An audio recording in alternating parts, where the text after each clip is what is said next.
Peder cystadleuaeth a draws tridiau o gystadlu. Cymru, Lloegr, yr Alban, Gogledd Iwerddon, Gweriniaeth Iwerddon a'r Iseldiroedd. Y chwech yn brwydro am deitlau Dartiau y Chwe Gwlad 2026.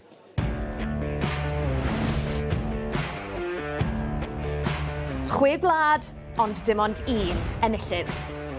Llynedd y Merthyr llwyddiant Lloegr oedd pennawd y penwythnos. A dyna ni! Mae'r capten wedi gwneud ti. Tîm Lloegr yn dathlu. Y Sison gipiodd coron tîmoedd y dynion a'r menywod. Peter Hedman yn tano'r dwblydiad. Roedd llwyddiant Lloegr yn ddi-ddiwedd, gyda Laura Turner hefyd yn Bencampwriaeth y Senglau. A dyna ni, mae'n di gwneud ti. Roedd ton ar ôl ton o lwyddiant I grysau gwyn Lloegr. Fe gymerodd hi neb llai na phencampwr y byd Jimmy Van Schie o'r Iseldiroedd I atal y llif. Gipiodd Bencampwriaeth Senglau'r dynion. Double pest yn mynd â hi. A mae Jimmy Van Schie wedi gwneud ti. Eleni ni wedi croesi'r dŵr o Gymru I Ilfracwm yng Ngogledd Dyfnaint. I weld pwy I pencampwyr Dartiau'r Chwe Gwlad 2026. Croeso i'r oci yma yn Ilfracwm a phencampwyr llynedd Lloegr sy'n gartref i'r Chwe Gwlad eleni ac mae'r cyfan yn fyw ar draws blatfformau S4C trwy'r penwythnos. Ar draws y penwythnos mae yna gystadlaethau senglau a thimoedd dynion a menywod. Dyma olwg I chi ar grwpiau cystadleuaeth tîmoedd y dynion. Cymru yn yr un grŵp a phencampwyr Pryden yr Alban a chofiwch mae'r ddau ar frig y grŵp fydd yn mynd drwyddo i'r rownd gyn-derfynol. Yng ngrŵp 2 mae Lloegr pencampwyr y llynedd yn gwynebu'r Iseldiroedd a Gogledd Iwerddon. A dyma grwpiau cystadleuaeth y menywod. Cymru yng ngrŵp 1 ac fel y dynion yn gwynebu'r Alban, y tîm nath guro'r Cymru yn y rownd gyn-derfynol llynedd. Ac yna grŵp 2 lle mae'r deiliaid Lloegr yn gwynebu Gogledd a Gweriniaeth Iwerddon. Dyma beth sydd o'n blaenau ni heddi felly o ran y chwarae a byddwn ni'n darlledu ar blatfformau digidol S4C tan tua hanner awr wedi 7. A'r gêm sy'n tynnu dŵr i'r danedd yw honno rhwng menywod Cymru a'r Alban. Ac yna heno o 8 o'r gloch ymlaen byddwn ni ar S4C ac am noson sydd o'r blaenau. Dynion Cymru yn gwynebu Gweriniaeth Iwerddon fel wnaethon nhw yn rownd gyn-derfynol llynedd. Mi fydd y Dartiau yn tasgu yn honna ac yna menywod Cymru yn herio'r Iseldiroedd cyn I ni droi at Bencampwriaeth Senglau'r dynion ac am ddiweddglo i'r noson. Y ddau Albanwr, y seren ifanc Mitchell Lawry a capten yr Alban Scott Campbell yn mynd ben a wedyn Cymru bydd yn hawlio'r sylw wrth I Llew Bevan herio David Davies. Wel, I ni'n barod I fynd ac mae'r oci yn barod I fynd fan hyn yn Ilfracwm ac mae'r cyfan yn dechrau gyda pencampwyr llynedd. Menywod Lloegr yn erbyn menywod Gogledd Iwerddon. Now, your usual reminder, of course, we do have English language commentary available for this one and throughout the entire weekend. And we have former world champion Scott Mitchell alongside Henry Deacon. A'r arbenigwr Dartiau, Dylan Williams a Gareth Roberts sydd wrth y meic yn y Gymraeg. Ond cyn I ni fynd at y chwarae, beth am I ni glywed gan meistr y ddefod Jack Goward. Good afternoon, ladies and gentlemen, and welcome to the 2026 Six Nations Cup. Coming to you live on S4C and BBC iPlayer from the North Devon Resort here in Ilfracwm. Our action begins in the women's group stage. Would you please welcome, representing Team England, Paige Paulin, Laura Turner and Dieter Hedman, OBE.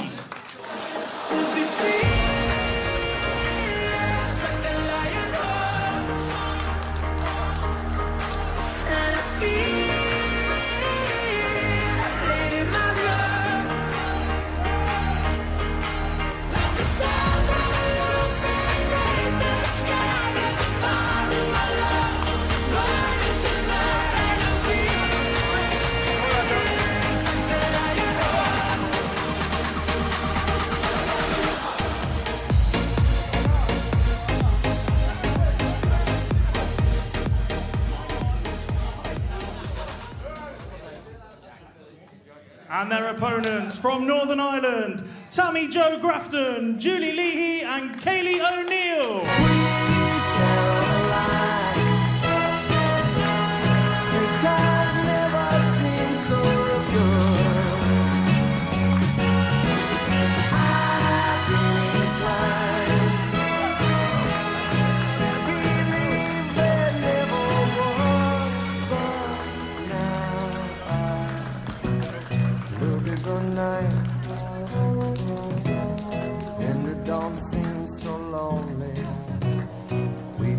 Good afternoon and welcome to Ilfracombe and to the North Devon Resort for the 23rd staging of the Six Nations Darts Championship.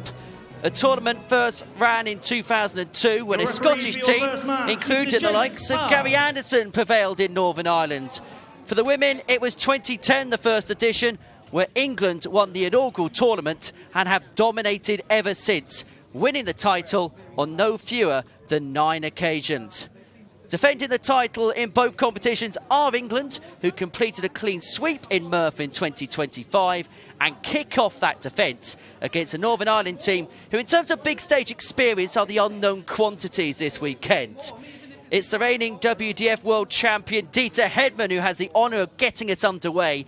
She picked up the title at Lakeside back in December, ending her long quest for that elusive first world title.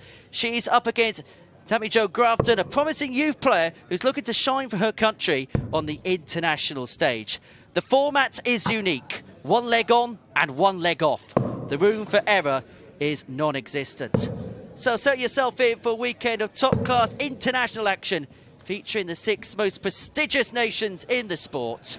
Alongside myself, Henry Deacon, here in the commentary box this weekend is the former world champion Scott Mitchell. Scott, a very warm welcome to Ilfracombe to you. A very good afternoon. And what a weekend we have ahead of us. Yeah, thanks, Henry. Yeah, we most certainly do, because this is something that maybe some of our viewers won't recognise some of the faces as familiarity faces, but in future years, people tend to go on from this competition and start producing in both the ladies and the men's side of the game. So this is a really important competition for players as part of their development, and still very important to the likes of Dita Hedman, because, you know, this is where it is for her. She loves playing for England, and who in her right mind would not want to play for their country? Well, for as much as some things change, is as much as some things stay the same. And Dita Hedman, she is seemingly an ever-present in the fold for England at this tournament. As I say, world champion for the very first time, and it's felt like that tag of world champion, Scott. Sometimes it can weigh heavy on the shoulders of players, but to a certain extent, for Dita Hedman, it's 4th, maybe a 2nd win in her career. Yeah, absolutely, and it really has, because since she's won it, it's like it's a chip off of her shoulder. She waited for it so long, and now she's looking to be thrown with freedom. WDF ranking tournaments are coming weekend after weekend for her, and she's just playing well off the back of it. She's in that bubble. We're in these women's group stage matches. It's the first of 2 groups. Best of 9 legs, and all 9 legs of the contest will be played. Every player will have 3 legs on the oche. 41. And in this opening leg, it's been one-way traffic in the favour of Dita Hedman, Scott. Yeah, she's gone out there with her experience. She had the advantage of the throw as well.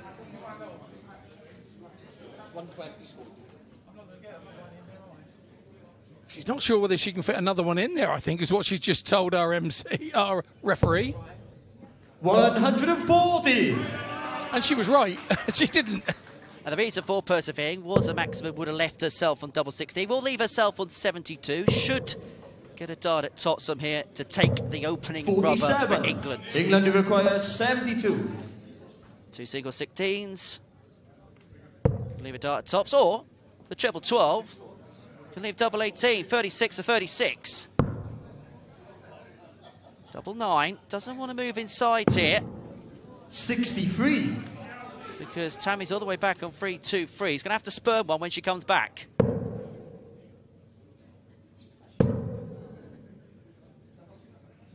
She does have time, though. That's the advantage. England Sean Holly there. 9. One of the England men supporting the ladies. Double four for the opening leg of the weekend.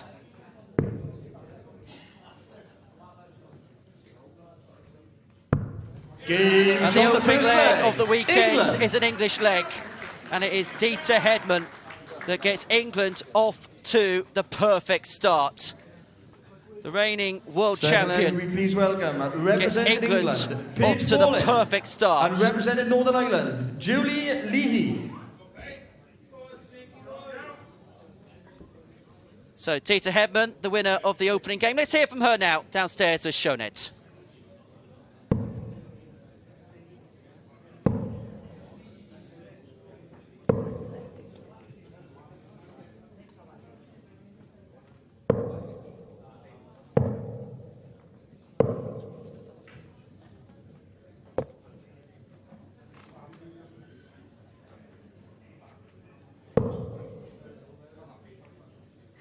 Well, Dieter, thanks for coming to join me. First of all, before the play kicks off here, what a strong start. How important was that for you?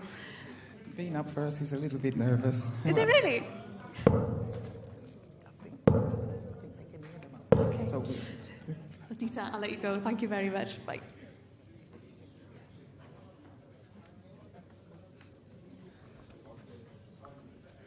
Second leg, Northern Ireland to throw first. Game on. So leg two sees Paige Pauling and Julie Leahy go head-to-head. Paige, one of the brightest 60. young talents in the women's game. 18 years of age, former youth champion at the Lakeside. 60. And if Dieter Hedman is the experience in the team, Paige Pauling is perhaps the next protege in this team. Yeah, absolutely. We've been here for a few years. Those of us that are longer in the tube myself, we've seen Fallon Sherritt come through, Bo Greaves come through. Paige Pauling is the next along the line of young players. 96. Dieter has actually taken under her wing and helped look after her in the last couple of years. And yeah, she's coming through nicely. Had a little dodgy patch after Lakeside, and a disappointment with the Lakeside did Paige, but she's now back on it. She's wearing glasses for the first time this weekend, and she's feeling like her throw is back to normal and things are settling down again. 32. She takes on Julie, a vastly experienced player who's played a number of WDF events across the UK. Her best run on the circuit is a last 16 in the 2022 Isle of Man Open 60. tournament. As England's men watch on England's women. And it is very much a one-team ethos, isn't it, in these types of weekends, isn't it, Scott? Yeah, all the teams get together. The men support the ladies when they're playing, and the ladies in turn support the men when they're playing. And sometimes that extra voice, that extra shout, the right person at the right time, at the right moment, can sort of 45. spark you into life. And there's Jared Cole there, just in shot. He's the type of player who certainly plays his vest up in an England shirt. We'll see him over the course of the weekend as Pauline leaves herself on the big fish, the 170 to double the England advantage. 60. England require 170. Very, very safe. Billy, he's going to have a look at the 150. 26. It's a big ask, but it's an opportunity to get Northern Ireland back on terms. Really nervy first leg for Paige here. 40. England require There's no 144. real damage on her score there. She comes in here and has a few straight ones. 41. Northern Would Ireland have kind require of seen her in good stead, 110. but she hasn't managed that. Drifted with the last dart. So Julie now has a chance at 110. Treble 18 would have left the double, unable to get on this occasion. 58. So Pauling in a similar England position require here. Just the one 103. big treble required to give herself a poke at a double, and she's got it with the first. And she's going to have a look at tops for the 103. 83. Just underneath. Northern Ireland require 52. So opportunity to get Northern Ireland back on level terms. Big number miss. It's only going to be one at double top. 12 scored. Over the top it goes. England require 20. So another opportunity for Paige Pauling here to double the England lead. And Game double the on the England second lead she leg. does. England. So far, it's plain sailing for the defending champions. England are into a 2-0 lead. It was the 66-year-old Peter Hedman that got things started. Laura Turner. And representing Northern Ireland, Katie O'Neill. And then the 18-year-old Paige Pauling doubling up the advantage. And so, the final of the three players in this England team, or both teams, shall I say, head to the hockey. Laura Turner against Kaylee O'Neill. Just tell us what it's like, Scott, in these types of situations where you're going straight on playing one leg. Just tell us what it's like. You've played in this tournament a few times. How does it differ to a normal match play situation? When a normal match play situation, sometimes you have time to settle. This you don't. With one leg at a time, the advantage is always with the starter. So if you can get off to a good start, a ton of 140. But the game throws up really different scenarios because it's only the one leg. Sometimes you can go out in a 12-dart leg and you can have 9 darts and go 3 140s on the trot and not get a look in. And another leg could go 24, 25, 26 darts. Third leg, it's England, and you're both struggling to get out. Game on. There's no rhyme and reason to how it works. You have to dominate with the scoring and give yourself time at the end. But sometimes that doesn't happen. But to go up there and represent your country, you'd go up there and do 301s in one leg because it just means so much to have that nation shirt on your back. Well, Laura Turner perhaps as well known for her broadcasting career than her playing career. Commentating on some of the big events in the PDC, including the World Championship. But it's very much with the darts in hand in which she wants to be doing the talking this weekend. There's the Northern Ireland men's team. Probably watching on with an air of concern as to 134. How their female counterparts have started. But that was a little bit more like it there from Kaylee O'Neill. 121. But Laura Turner's one of those players, Scott, and you've travelled the circuit with her for a number of years. If she can get her scoring on point, she is a threat for anybody. Yeah, absolutely. She really is. And like you say, she's probably known more for chatting about the darts, but she's been like an England representative in the youth side of the game when she was obviously under 18 and been to World Cups doing that. So she's vastly experienced. And yeah, maybe the chatting about a game has overtaken a little bit more about her playing the day-to-day circuit stuff. But I know she's absolutely adamant. She plays lots of county. Loves playing for England. It's one of her favourite things to do. And I've got to say, I agree with her. To represent the country with the shirt on your back is just amazing. But yeah, she's still a tidy player, all said and done. 99. England require 155. And she has an opportunity to put England into a 3-0 lead here. Not going to take out the 155. 60. Northern Ireland require 158. A similar size finish here, the 158. Unable to get the first treble 20, so turn her back for 95. 40. England require 95. A couple of options here. Could go for the 19s. Could imply the bullseye as well. But the treble 19 leaves the subsequent double just on the inside. 79. O'Neill here, looking at 118. Yeah, right move for Turner to go for that. Now it's looking to tidy here for Kaylee O'Neill. England, you require so Turner back on a more favourable double 16.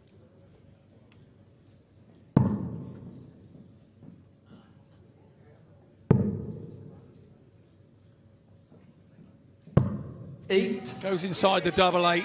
Northern on double 16. She was on 16. 4 opportunities missed for a 3-0 lead.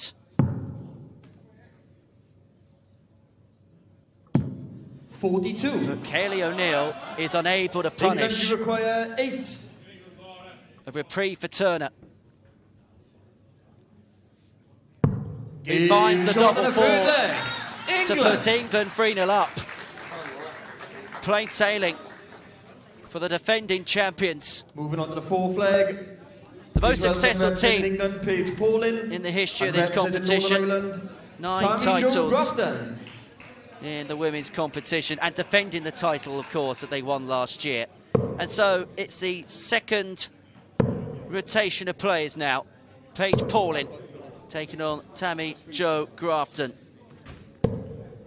For Paige, she hit the winning double against Julie Leahy in leg 2. Against Northern Ireland to throw first. Tammy was beaten by Dita Hedman in her first rubber. At what point can despondency for Northern Ireland set in, particularly because you've only got one leg to rectify the situation? This is the tough situation. If your previous players before you have lost, 85. It's kind of down to you to stop the rot. The game is built on momentum. And if you can get in front and start getting that momentum going your way, it is very difficult with only one leg. And sometimes you throw in second to stop that momentum of the opposition.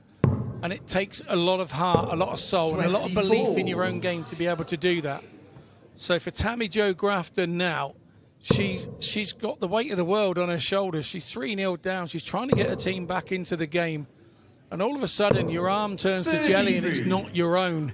All the hours of practice and everything else come down to these moments, but it's how you deal with these moments in your head. England selector there, Richard Perry. Sat with the England side. Looking on. 60. And he'll be rather happy 41. with what he's seeing so far.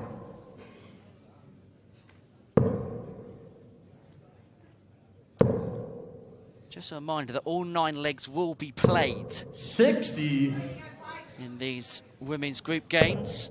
So even if England get to 5, we will 57 play to a conclusion. For maybe the first opening here for 26. Tony, but unable to take full advantage of it.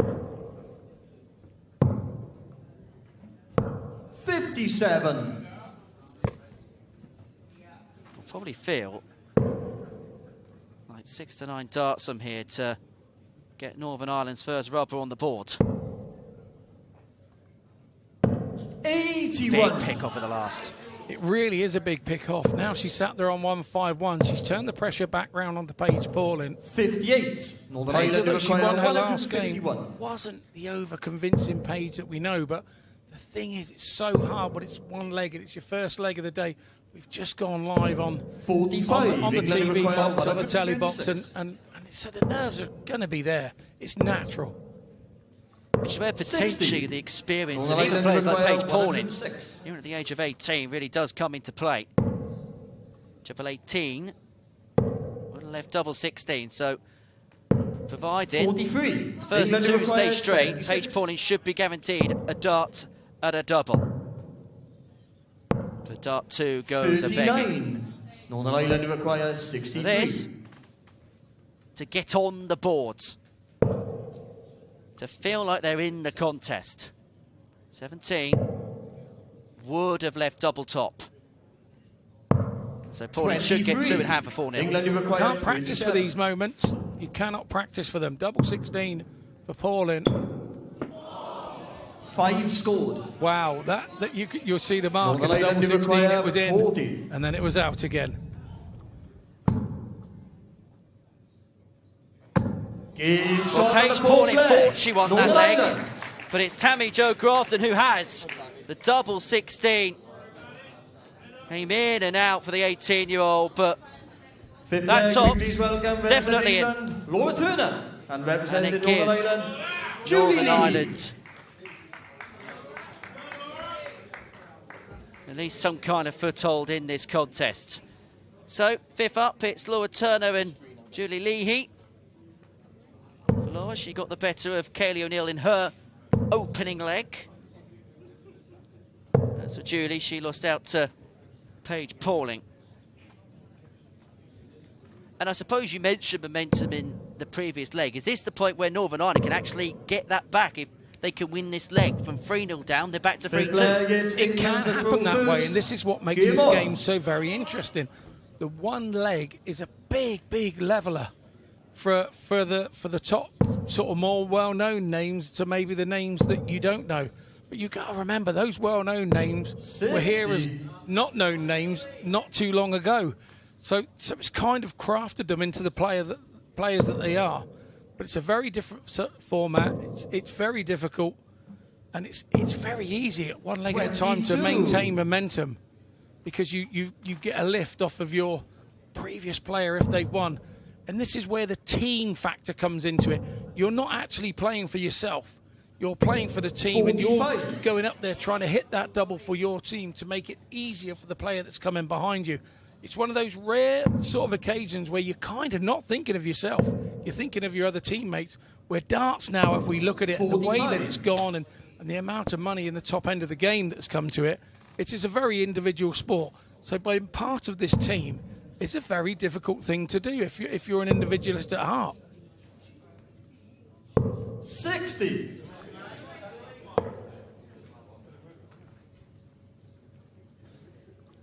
Well, we're saying all formats of the game you can ill afford to get off to a slow start. This, as cutthroat as you can get. 140. And Julie here overturning the throw with that 140. Just piling the pressure on Turner here. 60. And if you look back, in Laura Turner's last game against Kaylee O'Neill, she had a couple of darts at a double as well and wired them both. Had that have gone in, we're looking at 2-2 now. 60. And this is how quickly the game can change. And we should mention as well that potentially legs difference could come into play. Mini groups of 3, 2 points decent legs difference should be enough to see you into the semi-finals come Sunday.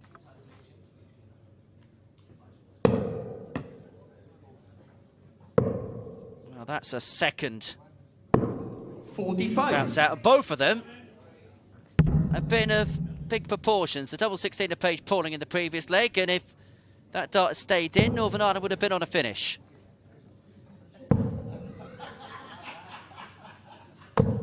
41.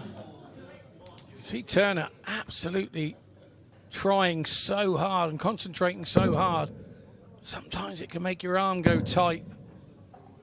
It's having a happy medium of 60. of being positive and being concentrating to the top of your level, but at the same time throwing with a bit of freedom as well, so you're not tight and you're not forcing darts here, there and everywhere. It has to remain natural. 83. Northern Ireland require 120. 129 is a finish players don't like, because you almost get punished for hitting the treble with the first dart. Should have started on the 19s there, because it would have given her a second opportunity, or secondary opportunity, to have finished on the bullseye. So this, to give England a 4-1 lead. 92 left, treble 20, double 16, the equation for Laura Turner in England. But the flight at dart 1 would have obscured the target somewhat. Yeah, just the angle that dart went in, wasn't it? 23. A couple of big numbers will give Leahy an opportunity at the bullseye. But decided to start up on the 18s, trusting herself to hit a treble with one of the first 2 darts, unable to oblige. England, you require 84. Laura in a similar position. 2 big numbers, gives herself a poke at the bull. And you'll see her go a very different way. She's missed the big number. It was the right way to go. So across for the 13s. 70. She's hit the treble and left herself double 7, but it's still pressure applied all the same. To reduce the gap back down to 1. Northern Ireland were 3-0 down, but they're back in the contest at 3-2, courtesy of back-to-back wins from Tammy Jo Grafton and there by Julie Leahy. That tops is becoming rather profitable for Northern Ireland. Welcome, representing England. And now it feels that the captain, Dieter Hedman, really has to step up and deliver here, because Northern Ireland are on the charge. 2 legs on the spin.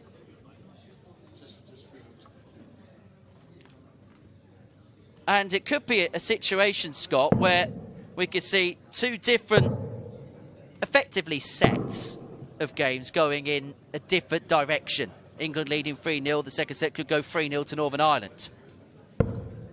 Yeah, absolutely. With 9 games in a match, first third of it has gone England's direction. But the second third go in the favour of Northern Ireland. And Katie O'Neill has the darts here as well, so it's kind of in her favour. If she can just have one of those steady legs, a sort of 6-visit leg, she would have Hedman, you would think, all in trouble if Hedman doesn't start hitting trebles. Well, Kaylee's in a position that's unique to herself in this contest because she's going to be playing in the next 2 legs. So taking on Dita Hedman in this one and then Paige Pauling in the next. That's just down to the way that they've rotated the players. England haven't decided to do that in this game, but they've decided to put Kaylee O'Neill, who's put down on our selection sheet as the number 3 player, on back-to-back, so she'll be the last to play her second game, but she'll be first to play her last match. 100.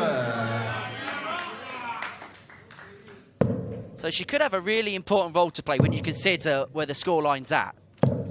60. Yeah, very much so.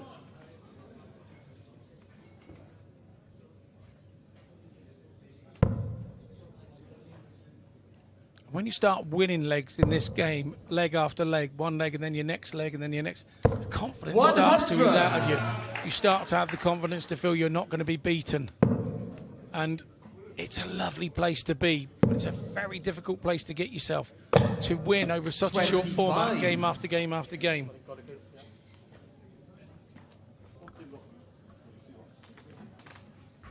Feels like we're getting a bounce out of leg in a minute.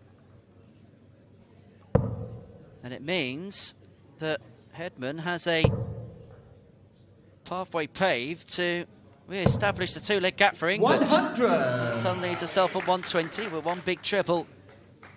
Is all she needs to give herself a dart at tops. 60. England, you require Shanghai for 4-2. 120. And plenty of time from here.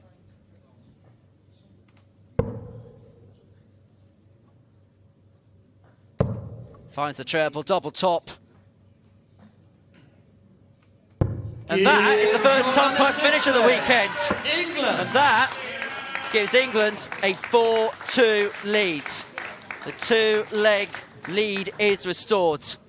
And Dita Hedman picks up her second point. We can hear from her. She's with Shonet.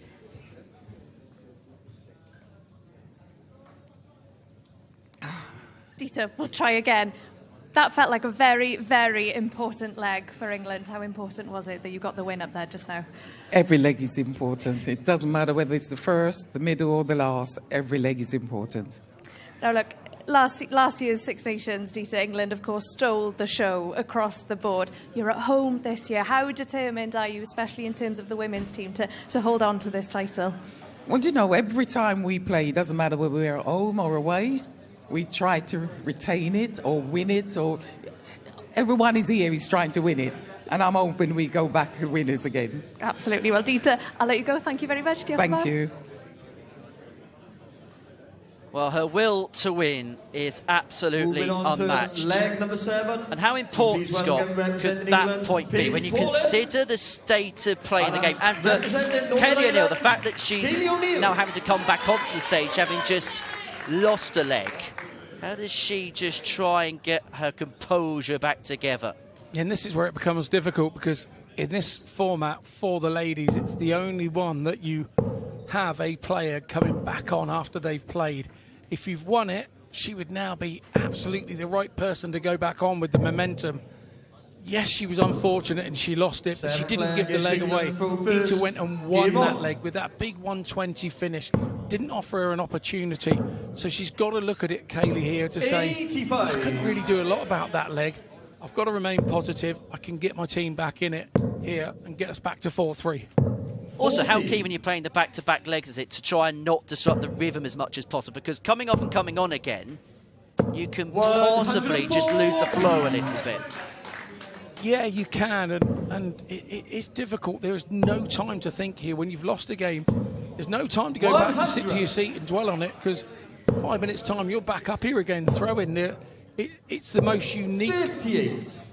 way that darts work. You don't see this anywhere else. Usually you're at a knockout tournament, you get knocked out, you come back the next day, you've got overnight and 24 hours to get it in your head and think about it. Here, no such luck. 125. Well, this has been a mightily good leg from the pair.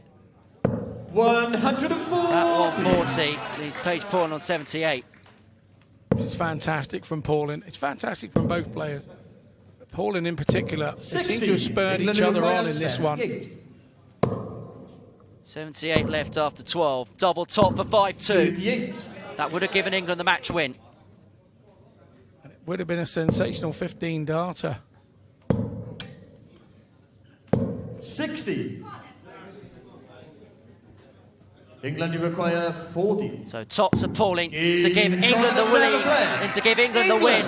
And the question is now, by how much are they going to win this match by? Because they will play every single leg in this contest. But England have got the guaranteed Moving on to 2 leg points. number 8. Can we please welcome representing England, Laura Turner. And representing Northern Ireland, Cammy Jo Grafton. I suppose for Northern Ireland now, Scott, it's all about a salvation job, isn't it? We mentioned legs difference. It is a round-robin format. If you can lose this first one tightly, 5-4, and then win the second one by a big margin, then you give yourself the best possible opportunity of going through, don't you? Correct, and we've just seen Dartiau Benovi have that little interview there in the break, and she said every single leg is important, and she's absolutely right for the reason that you have just said. It brings tactical play into it. I've seen people make the semi-final, and the difference has been one leg in a game that started the weekend right back on Friday like now, and it's made the difference on Sunday. Well, the other team in this group is the Republic of Ireland, to 30. Northern Ireland facing game 3. So they haven't actually got a lot of time, have the Northern Irish side, to try and get themselves back together going into that crucial contest. No, the way the format also works with the guys the girls drawing one another, somebody has to play a couple of times on the Friday, and then they may have no games on Saturday and then have to wait till the Sunday to go again. 140. It's rotated every year. It's a different team that have to do it every year, so it's changed. But unless you're here playing every year, year after year, you don't seek the advantage of it. So it's tough. You've got to keep yourself on it. 45. Laura here. Jared Cole there in the background has doctored his 180 card to a 140 card, maybe referring to the couple of 140s that Paige Paulin hit in the last leg when she won that one. The win, in terms of a leg, which gave England the win in terms of the match. 55.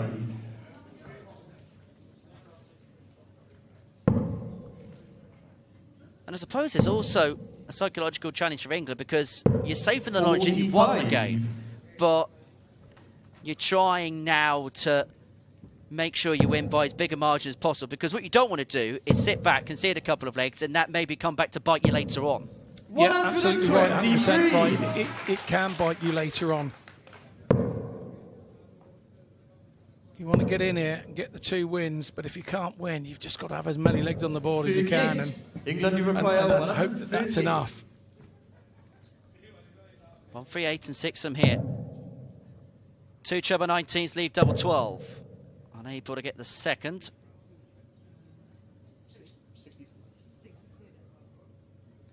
Just going through the mathematics. Yeah, the 2 treble 19s is the new age way to go for 138. Used to be the old Keith Della way. We all know that one. Treble 20, treble 18, double 12. I'm the world champion. Thank you very much, Mr. Bristow. 44. This is England 62. require 52. Double 16. 2 8s. 6-2. They had a little bit of a wobble in the middle of the contest, but England now have a 4-leg lead. As we head into Moving on to the ninth, the final leg of the game. contest. Please Dita welcome Hedman representing England, and Julie Lee Dita Hedman, going head to and head. representing Northern Ireland. Well, Dita started the show. She's hoping to close it in perfect fashion for England in this contest.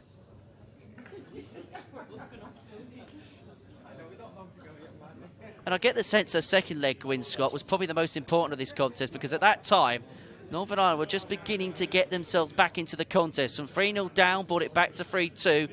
But Hedman ensured that the lead was restored. The gap was restored. Yeah, that was such an important leg from Dita. She played it down a little bit for me, and I think she's done that for the favour of her teammates. But we needed all that experience at that moment. But like I said, since that win back at the end of 2025 at Lakeside, and Ninth kind of leg, England chip to off the first. shoulder, the hoodoo is Game on. sort of gone now, and she's now playing. There's nothing in the game that she hasn't won, and she hasn't not won them multiple times. The way that her form has been in the first 6 months of 2026, you would not bet on Dita going back to 140. Lakeside and repeating the feat again. She's going to be making a debut at the PDC Women's World Match Play next month, having had a very good season on that particular circuit. It turns out, or it feels like it turns out, everywhere she goes, she has success, whether it be on the Women's Series, whether it be on the WDF, whether it be playing for England. There's one letter that is seemingly associated with her, and that is W. 135. That took a bit of a wicked deflection into the treble 5. Not that it looks like it's going to make too much of an impact. 125. There is Chambers, the manager, supporting their side.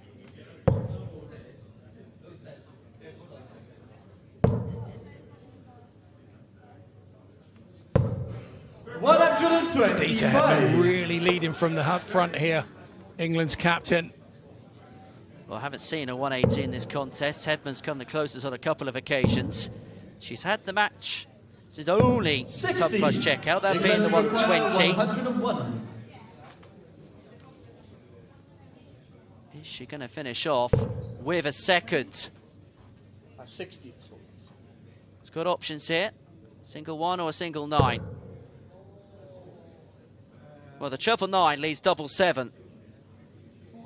14 left, yes.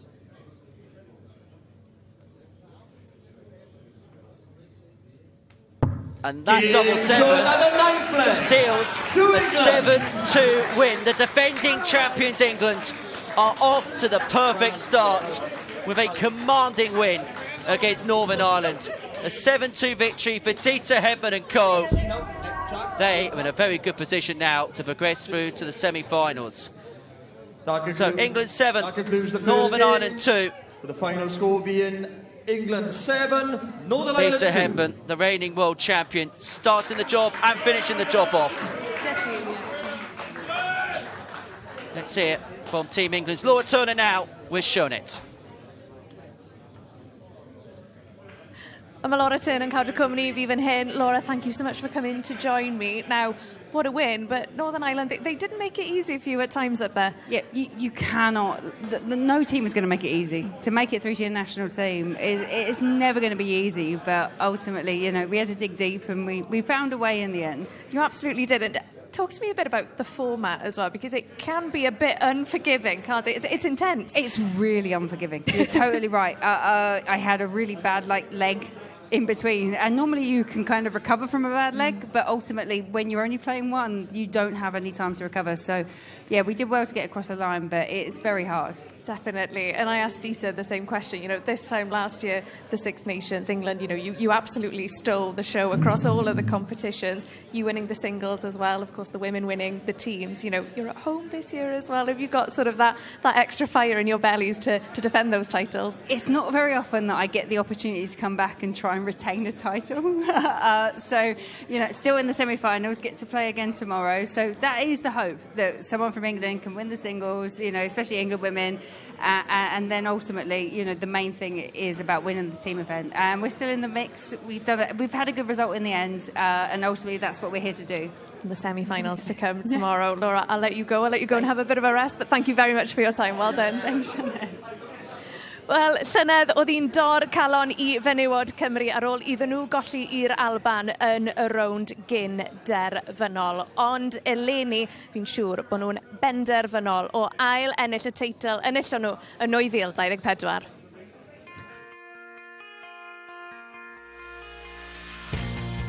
Mae'r chwech gwlad yn un o'r pencampwriaethau mwyaf bwysig I fi, a fi'n edrych mlaen I hwn mwy na dim byd arall. Mae hwn mor cyffroes achos mae fe mor unigryw. Dim byd fel trwy'r blwyddyn. Six Nations, it's a special tournament, and once again, there's absolutely nothing like representing your country against some of the best countries in the world. Fel menywod eleni, ni un o'r gryfa sy'n ma fel tîm, a mae rhaid I ni gael bach o look, a mae rhaid I ni ware fel tîm. Mae'r menywod eraill yn gwybod taw ni yw'r tîm I meiddi. Scotland this year, they've got a strong team. I think from last year, I think we got a point to prove. Pan o'n I wedi colli i'r Alban llynedd oedd e wedi brifo lot. Fi'n credu o'n i'n disgwyl mwy na beth oedd e wedi digwydd. So mae rhaid I ni canolbwyntio blwyddyn hyn a dim cymryd dim byd fel chybod yn hawdd, a mae rhaid I ni wneud y job blwyddyn hyn.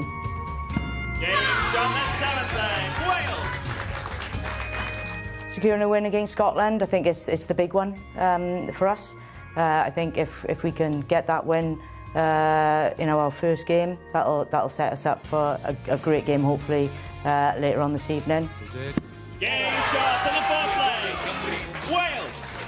I ennill yn erbyn Alban, mae rhaid ni canolbwyntio, ymlacio, a just credu yn beth ni'n gallu wneud, achos ni yw tîm gryfach sy'n ma, fi'n credu. Dyma ni te, menywod yr Alban yn erbyn menywod Cymru. English language commentary is available for this with Scott Mitchell and Henry Deacon, ac yn y Gymraeg, Dylan Williams sydd wrth ochr Gareth Roberts, ond yn gyntaf, draw ni at meistr y ddefod. The action continues here in Ilfracombe with another women's group match. Introducing first from Scotland, Lorraine Hyde, Susanna McGimpsley and Sophie McKinley.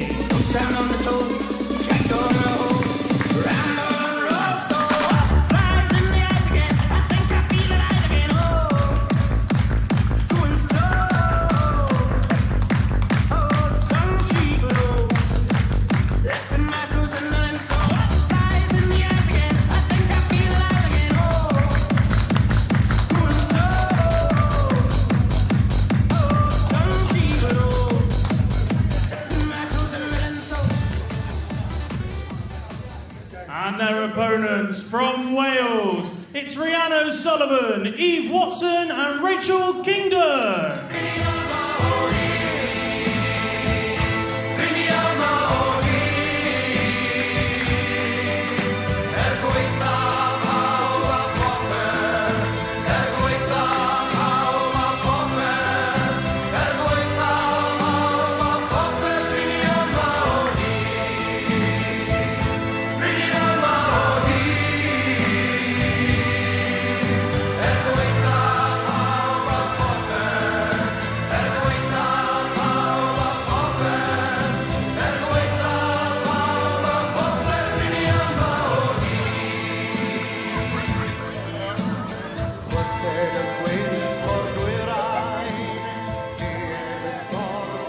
So entering the stage, Team Wales and Team Scotland. For Wales, led by their seemingly ever-present captain, Rhiannon O'Sullivan. Twice World Championship finalist at the Lakeside. Eve Watson had a decent run in Frimley Green back in December. We watched that on S4C just before Christmas. And it is the two captains to get us underway, because Lorraine Hyde is leading the line for Team Scotland. Somebody who had her best year of her career in 2025, picking up the WDF World Masters title in Budapest, Hungary. And somebody I'm sure will want to prove a bit of a point. But you, Scott Mitchell, reckon that this Welsh side have an opportunity to have a decent run this weekend? Yeah, I do. I think we've been kind of waiting. Wales keep coming through and having players who play really well at these events and events elsewhere, but when they come together as a team, it hasn't quite happened. The men's team in the last sort of 18 months have really been good in the team format. 55. Unfortunate in the British internationals, but they beat England to stop England winning it. So there's a momentum with these teams, and they just keep going. And both the Welsh teams of the men and the ladies, they bounce off of one another. They sort of hang around together, and they just get that good team vibe together. 60. So the Welshmen will be fully behind the girls here, knowing that the Welshmen have been winners at the World Cup as well. Let's not forget that. Well, for Lorraine Hyde, she won 3 41. big WDF titles last year, the World Masters that I just mentioned. She also picked up the Scottish Open and Scottish Classic. And I get the sense that Lorraine's a player that we've known for a long time has had a lot of potential. 77. It feels like now she is really blossoming into the player that we've expected her to become. Yeah, I think that's a fair point. I think there comes to a point in life where you just decide, you know, I've done all the trying and the huffing and puffing, I'm just going to relax now and throw. And I think that's kind of what she's done 60. over the last 12 months, and it's come to fruition. It's really good to see.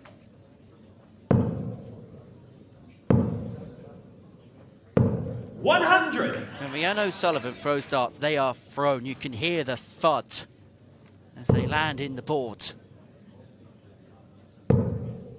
She plays with pace. She plays with a bit of fire. She's got all the ingredients to be a great Welsh captain, and a great Welsh captain she is. She is, and we forget how long she's been around. I think she was runner-up to Trina Gutherman maybe back in 2011 at Lakeside, I think it was. And so here we are, 2026. She's been around 15 years now. Most experienced Welsh player for the ladies they've ever had, probably. 140. And this 102, simply put, has to go. That 140 has piled the pressure on the Welsh skipper, Rhiannon O'Sullivan. Pressure, what pressure? Pressure for tyres. A puff of the cheeks on Rhiannon O'Sullivan. The skipper leading the line by example, taking out that 102 to get Wales off to the perfect start. Second leg onto the stage, representing Scotland, Susanna McGinsey, and for Wales, Rachel Kingdom. Well, what a start that was for Team Wales. For Lorraine Hyde, she'd left herself at a single to double to give them the lead. And now she's got to compose herself ahead of her next match. But next up on the stage for us, Rachel Kingdon taking on Susanna McGimpsey. For Rachel, she represents Clwyd in County Darts, has been one of the standout performers on the County Championship circuit this season. Number 1 in terms of the Women's First Division average table in the season which has just finished. Taking on Susanna McGimpsey, 62 years of age, from Glasgow, works within the NHS day by day. She's been around the women's circuit for a number of decades, won the WDF Europe Cup all the way back in 2008 for Scotland, and has been representing her country pretty much since the turn of the century. And so in terms of experienced campaigners, there's not too many.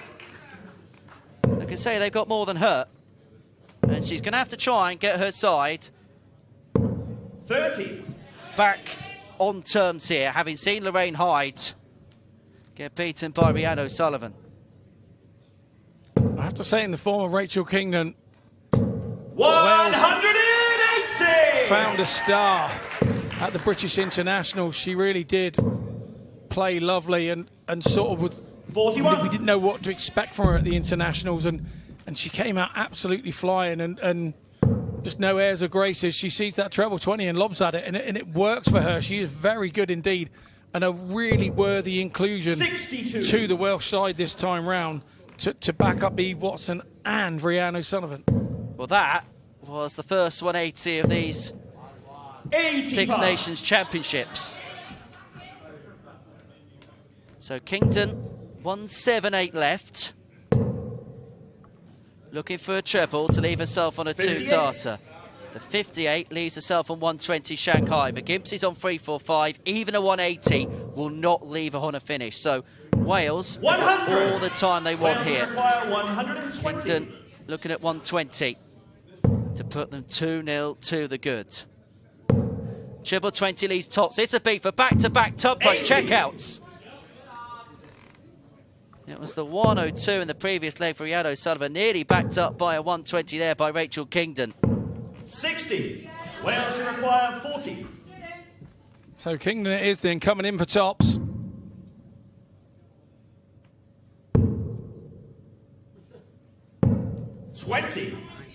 Well, tops doesn't go, but there's still time on side for Wales. McGimpsey back on 185. Yeah, Kingdon had time. She didn't want to do anything silly, and she had a bit of a flyer there with the second dart. She comes back then for double 10. And in goes the double 10 for Rachel Kingdon. And Wales take a 2-0 lead. Wales are flying 2-0 to the good. For our third leg, representing Scotland, Scotland here in a similar position to Northern Ireland in the opening match of the afternoon, where they find themselves chasing, needing to get themselves back into the contest and quickly. And all of a sudden, for Sophie McKinley's playing her first leg of these championships, Scott, she's under pressure to deliver, isn't she? And this is the thing with this format. The managers pick the positions of their players in the team. They know then where their numbers fall. So you've got 1, 2 and 3. And then their numbers fall in different places in the next set of games and then the next set of games.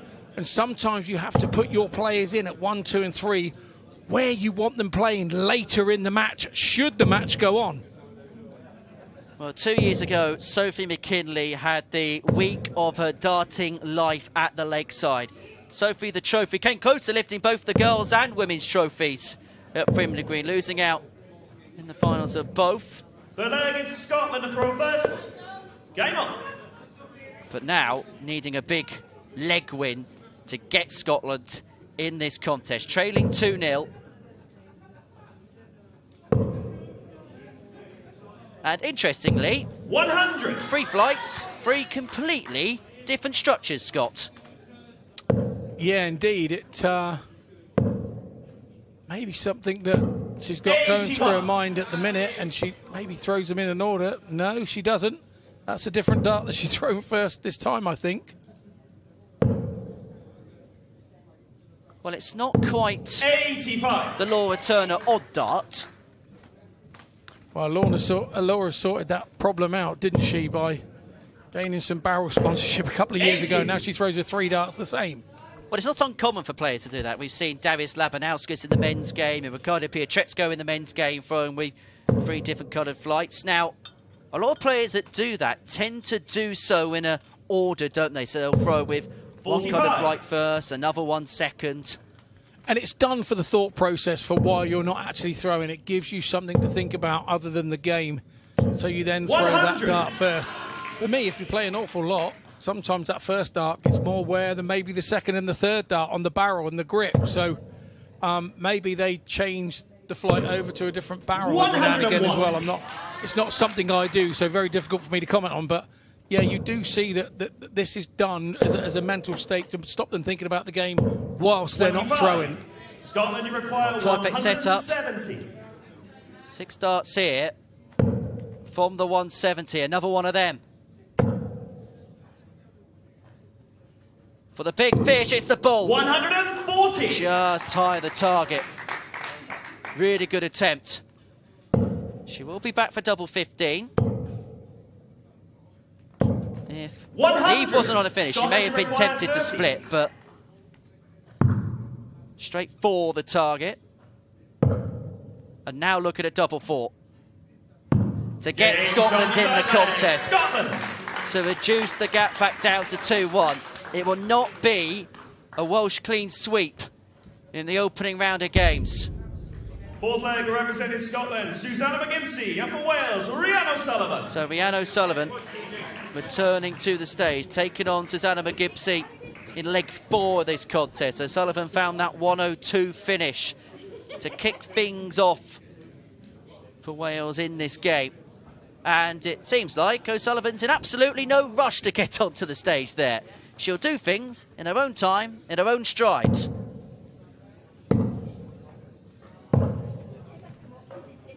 And it feels like a big leg. We spoke about it in the previous game, didn't we, between England and Northern Ireland. If Wales win this, they can open up that gap again. But if Scotland bring it back to 2-2, we all of a sudden have a contest on our hands again. Yeah, it's game on. It really is game on. And again, it's going to be very, very difficult for McGimpsey here to do anything against Rhiannon. We saw her shoot out that 102 against Lorraine Hyde right at the top of the match in game 1. So McGimpsey, you feel it's going to have to be on her top game, or hope that Rhiannon's not on hers to have a shout here. Well, Lorraine Hyde is going to have a big break between matches. What would you be doing in these types of scenarios when you've got a bit of a gap between game 1 and game 2, or leg 1 or leg 2, shall I say? Do you just sit down? Do you go to the practice board? What's the best way to try and get yourself ready for your next leg? I would always go to the practice board. I would head off to the practice board. You know, take a comfort break if that's what you needed. Go back to the practice board, and then I would stop the leg before 41. It's my turn to go back on. Because sometimes the atmosphere of where the practice board is, the throw will feel very different than the throw on stage. The stage 41. throw has a lot more light on it than maybe a practice throw over in the corner. It can feel different. So if you walk straight off the practice board straight to the stage throw, 60. you can get caught out a little. So I wouldn't do that. I would come off it the leg before, sit and watch the leg before me, and be ready to jump back there on that stage and do my business.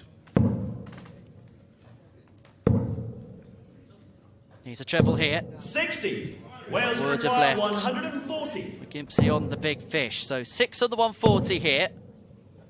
100. Tom leads at tops. To re-establish the 2-leg buffer for Wales. 60. Wales require 40. To get that cushion back. Double 10 is found by Rhiannon O'Sullivan. And Wales go 2 clear again. So Rhiannon O'Sullivan makes it 3-1 to Wales. Let's hear from her now with Sionette.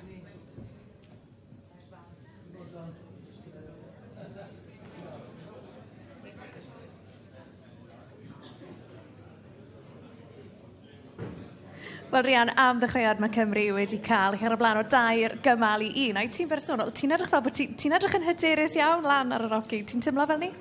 Wel, fi'n eitha benderfynol i wneud yn dda fan hyn, achos sa'n moyn rhoi dim i'r Alban fan hyn, achos ni'n gwybod fel ni'n teimlo ar ôl colli nhw, a sa'n moyn wneud na to. Wrth gwrs, ie, oedd hi'n dor calon i chi ym Merthyr blwyddyn diwetha ym Bencampwriaeth, y Chwe Gwlad. Faint mae hwnna ar eich meddyliau chi, eleni? Wel, mae fe ar un fi, so fi'n credu bod ar ni gyd fel merched, so ni moyn wneud yr un camgymeriad to, so. Yn bendant, fel Rhian neu adael i ti fynd, pob lwc, am weddill noson. Diolch. Fifth leg representing Scotland is Sophie 2 players McKinley, and for Wales, who Rachel won their Kingdon. opening legs go head-to-head here in what feels like an important 5th. Sophie McKinley taking on Rachel Kingdon. And this really is an important passage in play here, Scott, isn't it? Scotland looking to reduce the gap to 3-2. It could well be, to all intents and purposes, a game-on or game-over leg, because if Wales win this, they go 4-1 to the good, needing just 1 more to win the match and the 2 points. Yeah, very much so. And I think probably because Sophie McKinley has had that sort of nice 18 months that she's had sort of bursting through onto the scene, people may see this as she's the favourite here. But we saw Rachel Kingdon have a really good go. Hit the 180 in her first match. Missed the 120 shot at the end. This is going to be no easy tie for Sophie McKinley. 60. And the fact that both players have won their opening games, how much confidence will it give them going into their second rubber of this contest, Scott? 81.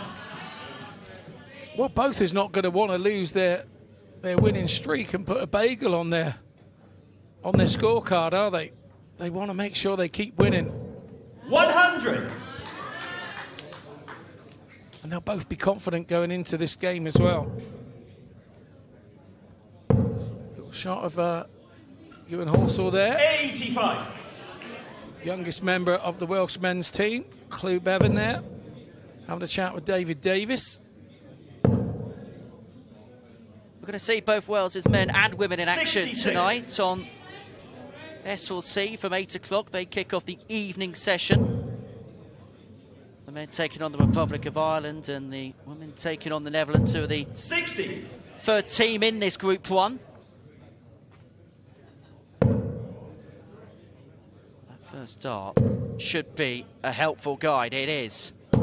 180. 180 of this contest for Team Scotland.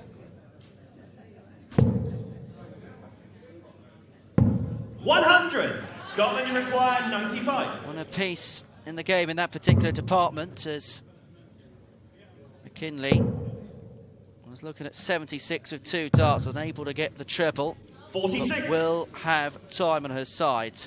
Will return for 49 to reduce the gap back down to 3-2.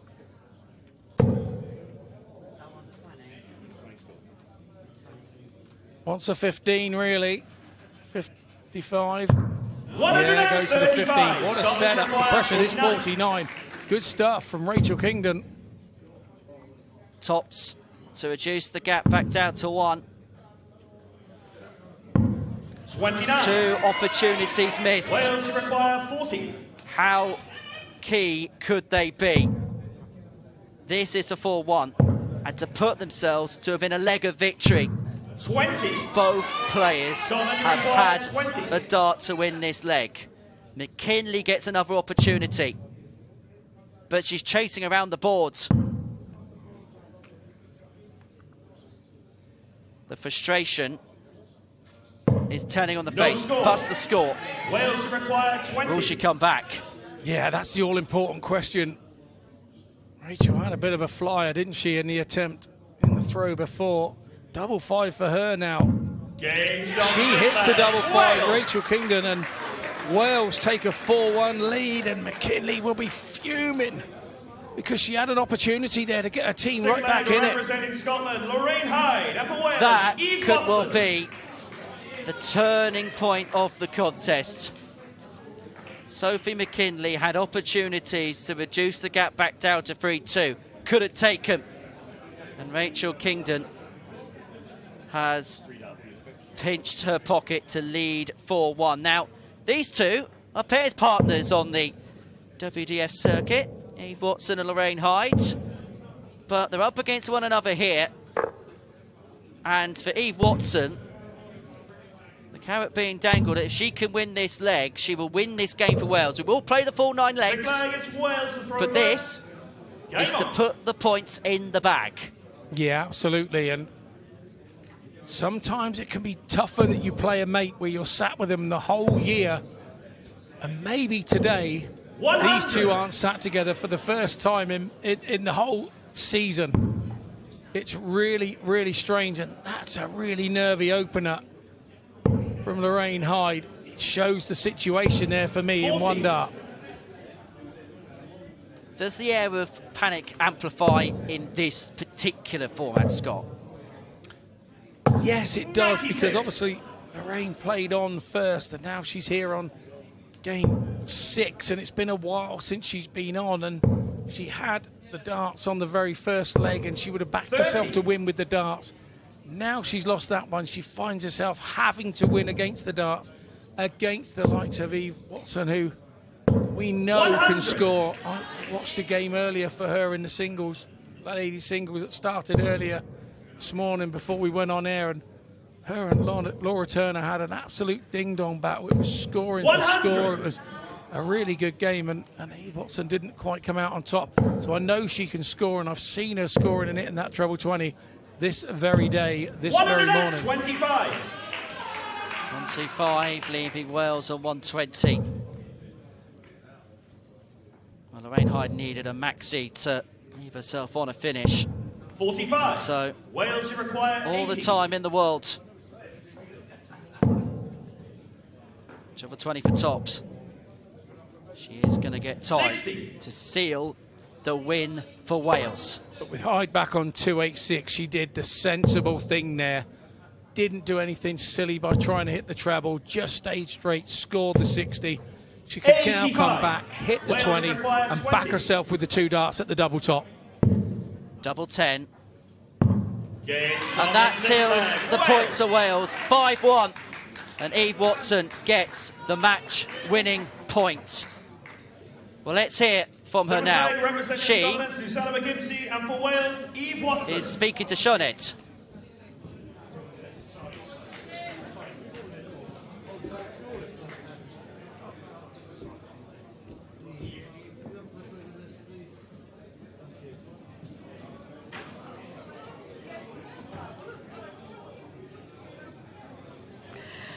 Well, Eve, I've got to say, this has been a very efficient performance from Wales this afternoon. How good are you feeling, and how good does that win feel for the team?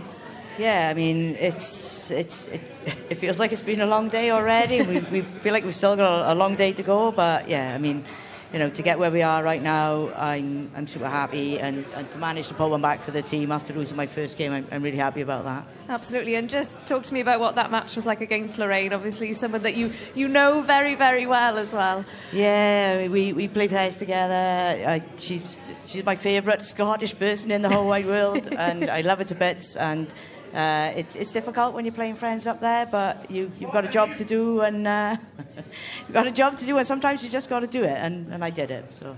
And of course, Wales, you know, you've started this weekend so strongly now. What can that give you going forward? Because, like you said, there's still a long, long way to go. Yeah, absolutely. It's a boost for us. We've got the talent, and we're aiming to go all the way this weekend. So yeah, we're going to do it. Oh, we can't wait, Eve. Thank you very much. Thank you. Well, Eve Watson has sealed the win for Wales. She can rub it in a little bit more because she's back on the stage to take on Susanna McGimpsey here in leg 7 of the contest.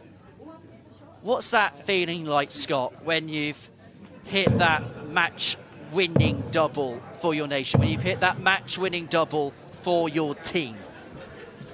You feel that all the effort, all the years of practice, all the times that you've gone out on a Monday night or a Tuesday night and played in your local dog and duck league and everything, it all culminates in those moments when you get a chance to win for your country with a couple of darts in your hand. You've got to have known that all that effort comes to this moment, and you have to own the moment and go and win it for your team. And when you start hitting doubles to win things for your team then get confidence within you, and it boosts you. It's a real big boost for you as a player, and it's a lovely place to be. As for Scotland, how difficult is it to 36. Not go through the motions right now? Well, they know the importance of an odd leg here, maybe see them into the semi-finals. You know, all is not lost just yet. There is only their first game. They still have to go again. 26. And it's really important that they get as many sets in this game on the board as they can. And yes, it may be easier to get them 55. Once the game is over. You throw with a bit more freedom and you're not maybe so stressed because the game is gone. So you have to take advantage of that. 60. Well, Scotland get a game break before they take on the Netherlands. That's the final match of the opening session of the day. As for Wales, they themselves will take on the Netherlands in the second game this evening, live on S4C. 45. Straight ton here will leave McGimpsey on a finish. 120. Well, the unorthodox Shanghai in a scoring turn leaves herself on 150. 100. Better in tops and off the top of the board, we would say. 6 of them here. I'm going to need the 6. 45.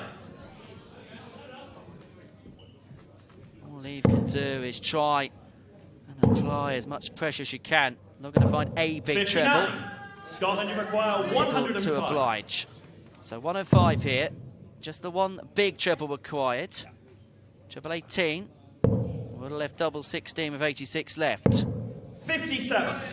Wales require 156. So 2 treble 20s here for double 18. We know she's a treble 20 hitter. There's one. This would leave it 81. awfully. That is so unlucky. Deflection into the ones, but it's still pressure applied.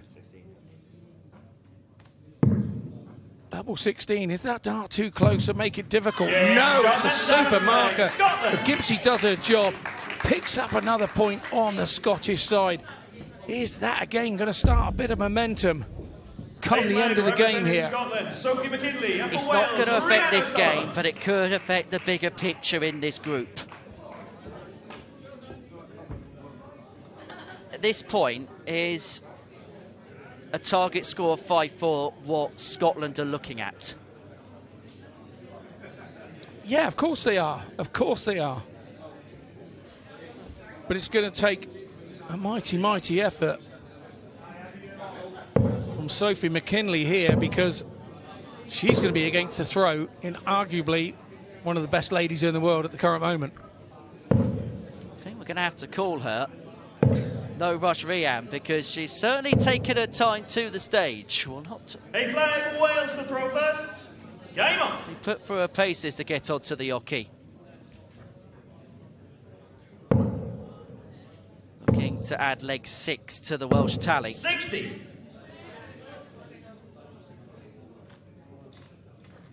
Four legs since we've seen Sullivan last. She's won both of her legs, beat Lorraine Hyde and Susanna McGibbsey. 121. For Sophie McKinley, she got Scotland's first point on the board against Eve Watson before 41. Then losing out to Rachel Kingdon. Concerned looks on Scottish faces. The captain, Lorraine Hyde, is going to have to try and motivate 41. her players ahead of that clash against the Netherlands a little bit later on. Yeah, Jamie Bain in shot there.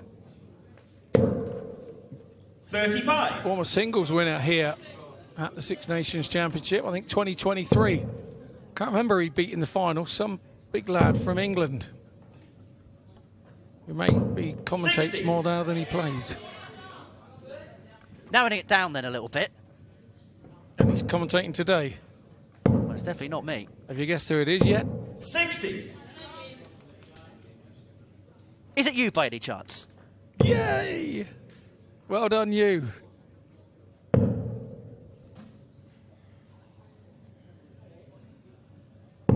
$26.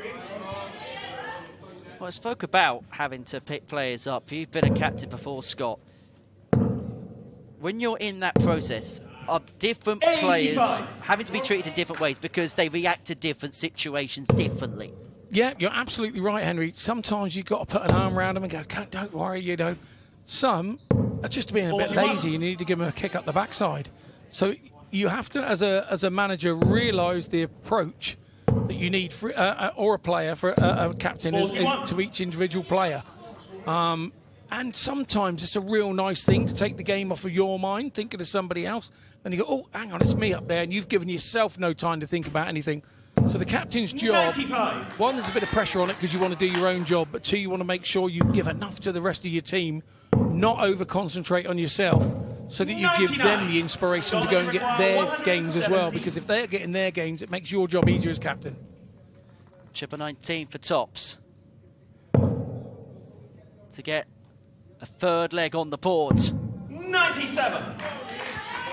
Wales require 80. Treble 20, double 10 here for Rianne.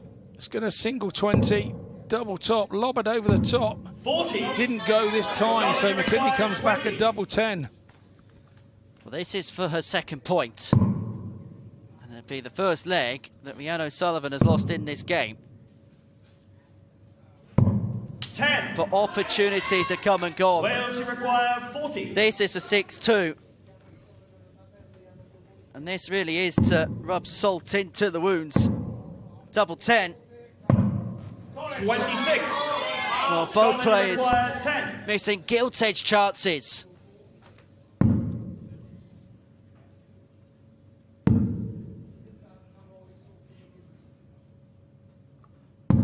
But McKinley cannot find fives. Wales require 14.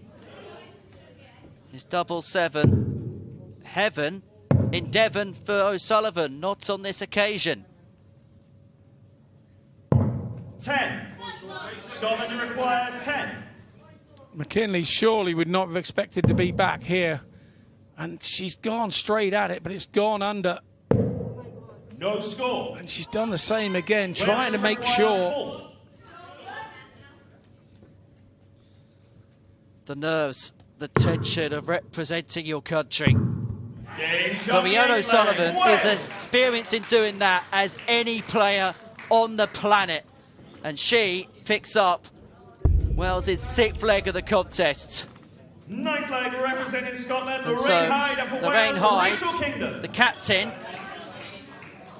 is going to bring this game to a close to Scotland, looking to ensure 6-3 is the worst case scenario for them. Take it on Rachel Kingdon. So far, so good for Wales, a team that many expect to be the big rivals to England to win this Six Nations trophy this weekend. Have they for you so far, Scott? Laid out a bit of a gauntlet, a bit of a marker for the rest of the field? It's fair to say they probably haven't been at their best in this match, but they're doing enough. And sometimes you can't always play your best in this situation. And you want to save your best matches for later in the semi-finals and the finals. So these are a little bit like you're going through the motions. It's the prequel to the big stuff when you get to the knockout stages on Sunday. And it's one that you've got to guide yourself through, find a bit of confidence by winning matches. And that ultimately, whether you've played well or not, is what happens if you're winning.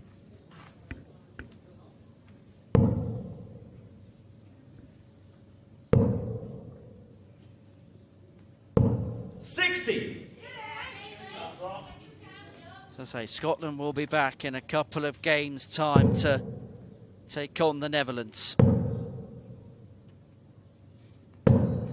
40.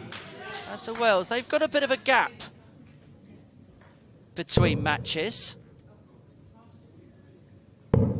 They won't return until the 85. second game of the evening session. What will the players be doing in that time, Scott? Will it be a case of just getting a bit of food, maybe having a bit of a nap? Is it just chilling out and then hitting the practice board hard later on? Like you say, some players want to go off and have their own quiet time, depending on how well they've played, try and motivate themselves for the next game. Some will want to go and grab a bit of food to get a bit more energy and get themselves going. Some of the teams will go off and eat together maybe and try and get a little bit of team bonding, try and bind them together for the next leg. Each team is individually different. Each player is individually different. But I like it when the team move on together and they go together and they go and sit together. They have something to eat, discuss where it kind of went wrong, discuss the good parts of the game, and and come back a little bit stronger and better for the experience. This is where your captain comes into play and your management come into play here and try and get the mindset back in the right place for their players. Hyde leaving 170. 83. Scotland, you require 170. The big fish to wrap it up. It has not gone to plan for Scotland in this game. But they can win this one leg. That could be so important. And they take on the Dutch a little bit later on this afternoon. 100. So 72. Scotland requires 72. To get a salvation leg for Scotland. 20 for tops. Tops it is. 52. Just underneath. Wales require 120. Well, this would be some way to wrap it up for Wales, wouldn't it? Yeah, it really would. Treble for double. We saw her miss it in an earlier match. 100. Scotland, you require 20. So double 10.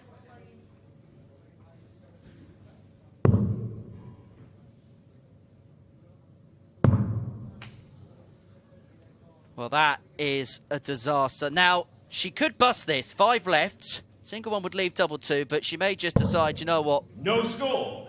We'll start again if 20. Lorraine Hyde comes back, because it's that target Rachel Kingdon wants. Now chasing double 7. Gets double 7. to seal a 7-2 win for Wales. They'll take on the Netherlands later on tonight. They may not even have to beat the Netherlands to progress their way through to the semi-finals, because Scotland will take them on later on this afternoon, and defeat there would see them exit stage left before the evening session even begins. So Wales win the first match in Group 1 of these Women's Six Nations in 2026. So that is the tail of the tape in terms of the table. Wales get their first point on the board. Importantly, +5 in terms of their legs difference, thanks to a commanding 7-2 victory over Scotland. Let's hear from Team Wales now. There with Sioned.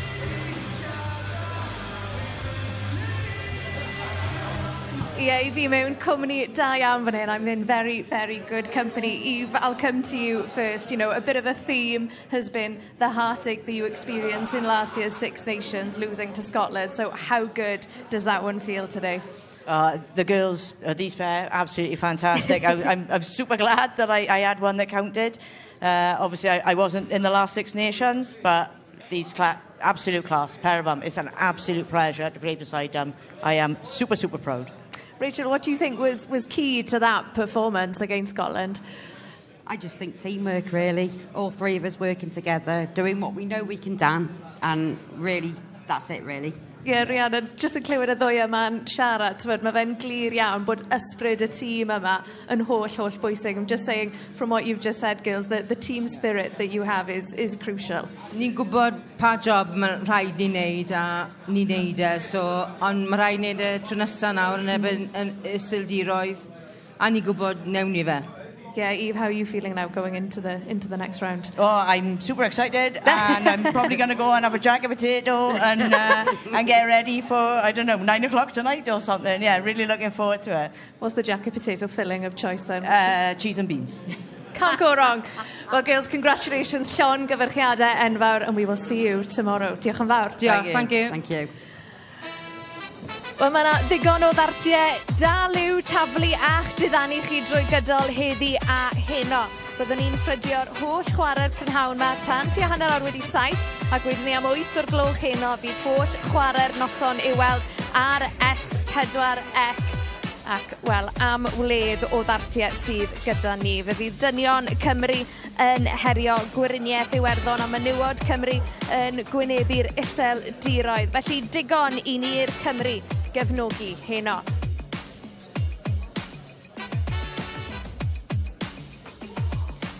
A just i'ch atgoffa chi, felly dyma'r sefyllfa o ran grŵp 2 y menywod Lloegr ar y blaen ar hyn o bryd ar ôl iddyn nhw fydd i Gogledd Iwerddon o 7 i 2 yn gynharach heddi.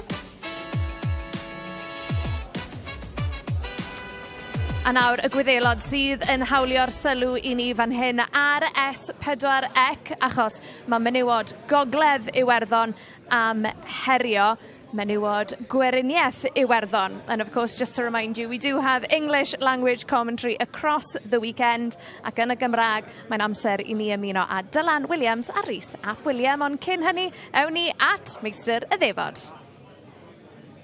Ladies and gentlemen, the Six Nations Cup continues here in Ilfracombe as we return to Group 2 of the women's competition. Introducing first from Northern Ireland, Tammy Jo Grafton, Julie Leahy and Kaylee O'Neill.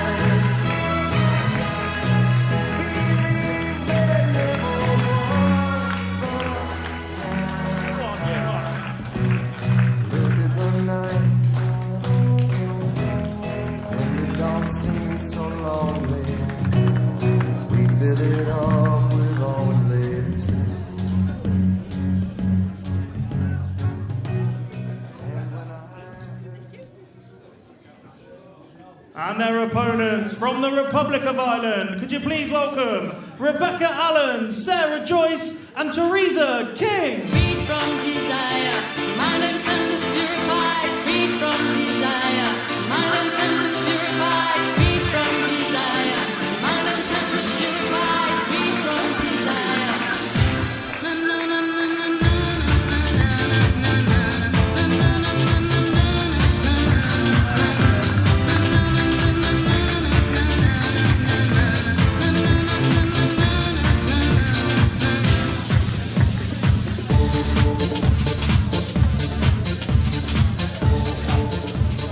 Game 3 of the afternoon is an all-Irish affair as Northern Ireland take on the Republic.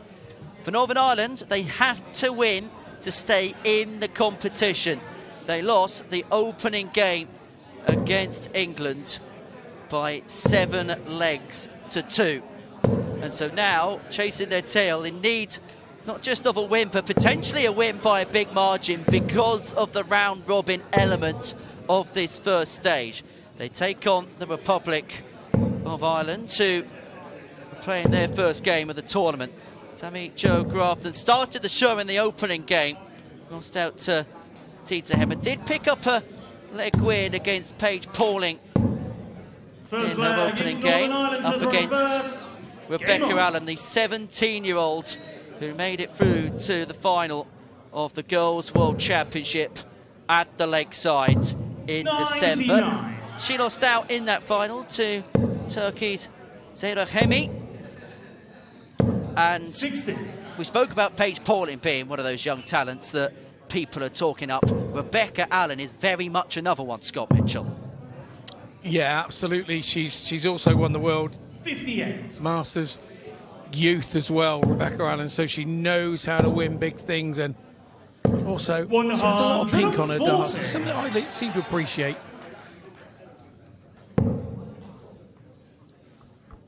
I see the Scott Mitchell effect is still strong in this game. Absolutely. 7. Quite right too. Can't beat a bit of fuchsia. Well, the future of Irish darts, particularly in the women's game, is rather bright. Rebecca Allen doing the things that she's doing. We've seen what Robin Burns done in recent times. Katie Sheldon as well. It's a part of the world in terms of the women's game that's certainly a burgeoning region, isn't it?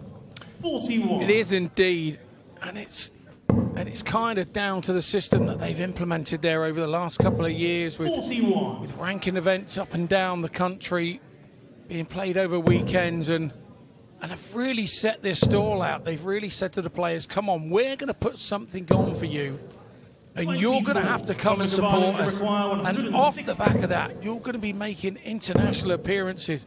We're going to nurture you if you're good enough to come through the system. And it's worked, it's brilliant. And Kev Devaney has to be sort of congratulated with what's been set up and how these players are coming through, both men's and women's, in the last couple of years. Well, Allen with plenty of time on side from the ton. 60.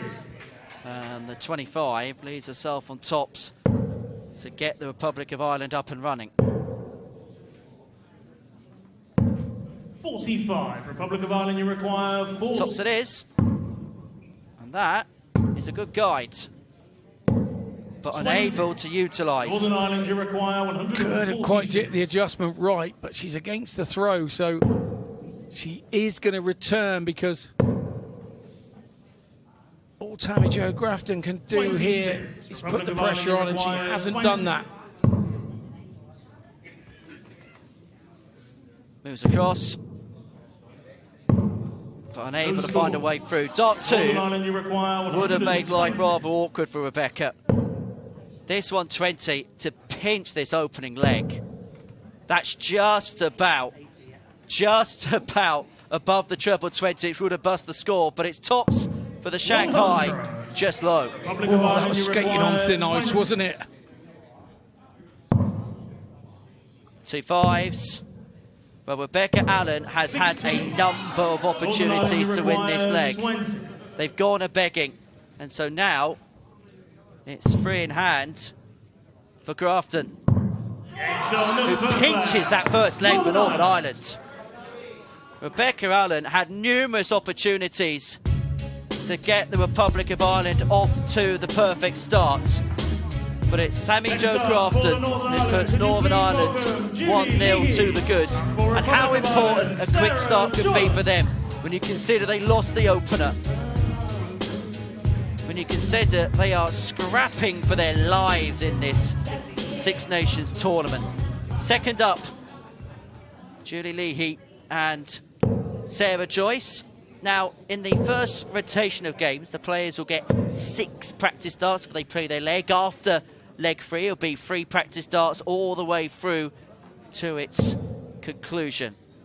For the Republic of Ireland, Sarah Joyce takes to the hockey, 32 years of age, from Castlebar, a chartered accountant by trade. Got through to the last 64 of the WDF World Masters in Hungary last year.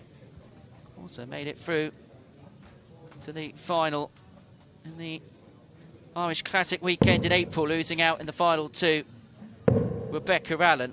Up against Julie Lee, he who, of course, we saw in Second the leg, it's Republic of Ireland to throw first. opening game. Game on. She got a leg win against Laura Turner in what was a rather scrappy affair. Laura had a number of opportunities to have extended the England lead to 4-1. Leahy won that leg, brought Northern Ireland back to 3-2. At that point, he thought that there might be a floating chance that they could perhaps complete the comeback, but England would rally off the 41. next 4 legs from there. But they're off to the perfect start, Scott. And how key is it to keep their foot on the gas here?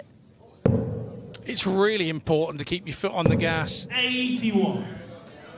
Julie's had a game under her belt, although all being against England. And so she's got a slight advantage in this one against the debutant in Sarah Joyce, who 26. has all the work to do because she comes up with her team 1-0 down, knowing that, you know, 2-0 is a really different game for the team after this. So she's got to come here thinking of nothing but score, score, score. And particularly in these best-of-9 leg matches, we'll see later on this evening when the men's competition gets underway. Their first to third teen affairs, 5 players in a men's side compared 45. to the 3 in the women's competition. So they've got a little bit more time just to get themselves into the swing of things, where this really, when you think about the 1 leg on, 1 leg off format, as brutal as it is, the shorter format makes getting off to a positive start even more key. Yeah, very much so. And also what we have to remember is a Europe Cup in the Faroe Islands this year, sort of around September, October time, and the players that go to those Europe Cups from the nations, for the ladies, there's a good chance it could be these 3 players. They're playing for their places 60. all the time. Other players may be available to come back then to go and play at the Europe Cup. So the ladies are not just playing to win today, they're also playing for their places, and the men, for a Europe Cup spot at the Faroe Islands come September. And I suppose particularly for the Republic of Ireland, when you consider some of the players that are missing this weekend. Yeah, correct. So if these girls could go and have a good 26. run and give the selectors a real headache, where maybe players have chosen other routes this weekend. 60. Yeah, the likes of Robin Byrne not here on this Six Nations weekend. 55. Chasing places at the PDC Women's World Match Play in Blackpool next month.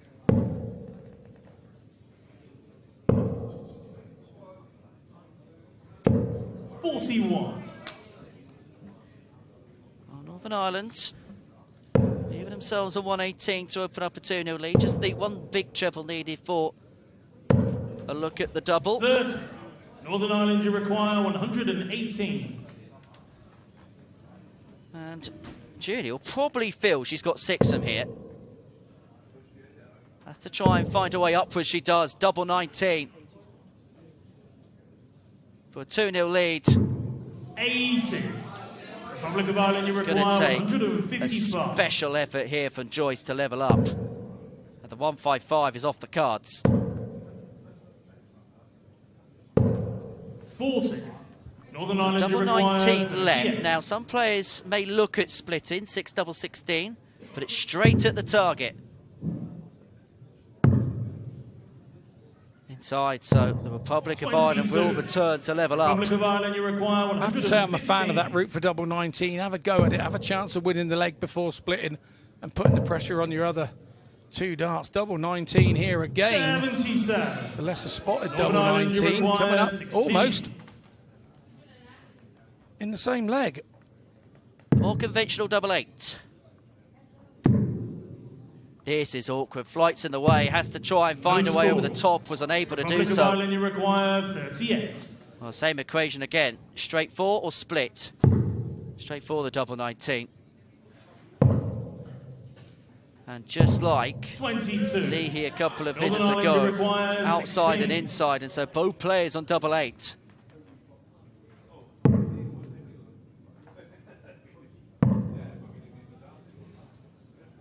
Well, 11 scored. Decides to leave double 2 if she returns. 16. Well, this will feel like a reprieve for Joyce. It's almost a sense that this game could be 1-1. But the wrong players have won both the legs. No score. The other thing I've noticed, both these players are playing with legendary darts. Julie here playing with an Andy Fordham dart. And Sarah's playing with a Dennis Priestley dart. It's the madhouse, it's not there. Republic of Ireland, you require 16. Double 8 to square up.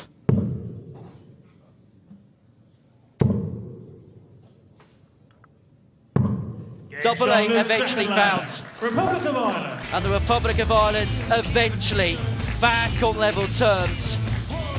Well, that is a leg that neither player will want to look back on. But Sarah Joyce won't care the fact that she has got her nation back level. And so for the first time in this game, we see Kaylee O'Neill. And for the first time this tournament, we see Teresa King. Now, in the opening game, Kaylee O'Neill was the only player not to pick up a point for Northern Ireland. Beaten by Turner, Hedman and Pauling. And that must be pressure as well, Scott, to get your first point on the board, knowing that you were the only player in the previous game that didn't pick up a leg win. It is, because you get negative vibes that you feel you're not doing your part for the team. And that's the time that you need your manager to come in and put an arm around you and go, you know, your time will come. Maybe at the end of the day, it's going to be your day. You'll be winning while your other teammates are relying on you to do stuff. So it's one of those situations that sometimes it's not going for you, but it can turn very quickly. Well, Teresa King, 59 years of age, from Ballyboa, nicknamed the Queen of Kings, has Northern Ireland represented her nation for 12 years now, playing county darts for Cavan, where she's won multiple West Coast county titles. So much of her reputation actually comes in a team format, a team environment. Sometimes is that a bit of a leveller in these types of scenarios? 11. Well, it stands you in good stead, I think, for these types of matches. You know, it's very unusual to play in these types of matches with one leg. You don't have a lot of time to think, but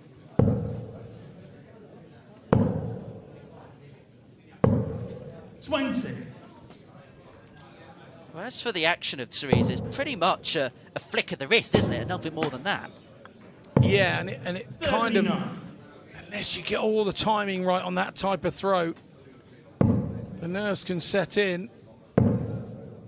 She seems to have settled down a bit now, 81. and that's much better from her.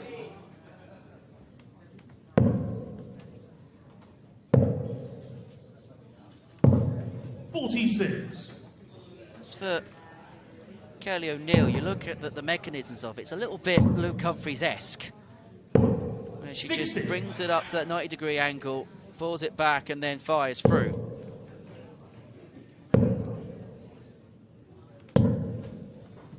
$22.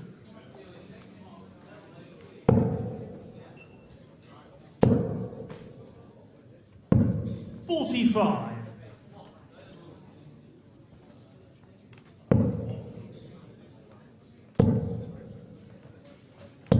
$100. Yeah, good set of three there from Kaylee O'Neill. That last treble always looked likely, didn't it, with those first two just nestled in the right place. $43. Well, Northern Ireland on a finish. Well, now Teresa needed to find a big Northern treble. Ireland, you require 132. The Leave herself on a finish. Didn't have to chase the bullseye there, did Kaylee, on 1-3-2, with her opponent not on a finish. Decided to do so anyway. 32. Leave herself on a square ton when she returns. Treble leads to Darta. 41. Not able Northern to Ireland, you oblige. require 100. Might stay there because that's a useful guide. Decided to persevere with top stops anyway. 20. Well, one out, one in. You require 152. Trading 20 points for 20 points there. 100. A really good Northern visit Ireland, you there require from 80. Teresa King, and she really does apply the pressure. And these are the things that happen 26. when you think you're sailing in front. Now, Teresa King has a real good chance here to kind of rob the leg at the last hour. Game shot on the third leg. And that is exactly what Teresa King does. Kaylee O'Neill was unable to see the leg off. She was in full control, but the setup play was below par, and that opened up the door for Teresa King to put the Republic of Ireland 2-1 to the goods. From Republic of Ireland, Rebecca Allen. So into the second cycle of games we go. Julie Leahy taking on Rebecca Allen. Both players lost their opening legs. Rebecca to Tammy Jo Grafton, whilst for Julie, she was defeated by Sarah Joyce. This game finally poised. So far, Scott, the most competitive game we've seen on this Friday afternoon in North Devon. Yeah, absolutely. Full flag. It's Republic of Ireland to throw first. Game on. I've always said you don't have to have massive average games to have an interest and make the games interesting. The game's just got to be tight, and you're not going to know who's going to win. And that's the love of this game. It can be a 77 average, or it can be a 107 average. The game's tight. It's exciting to watch, and you don't want to blink 41. to miss anything.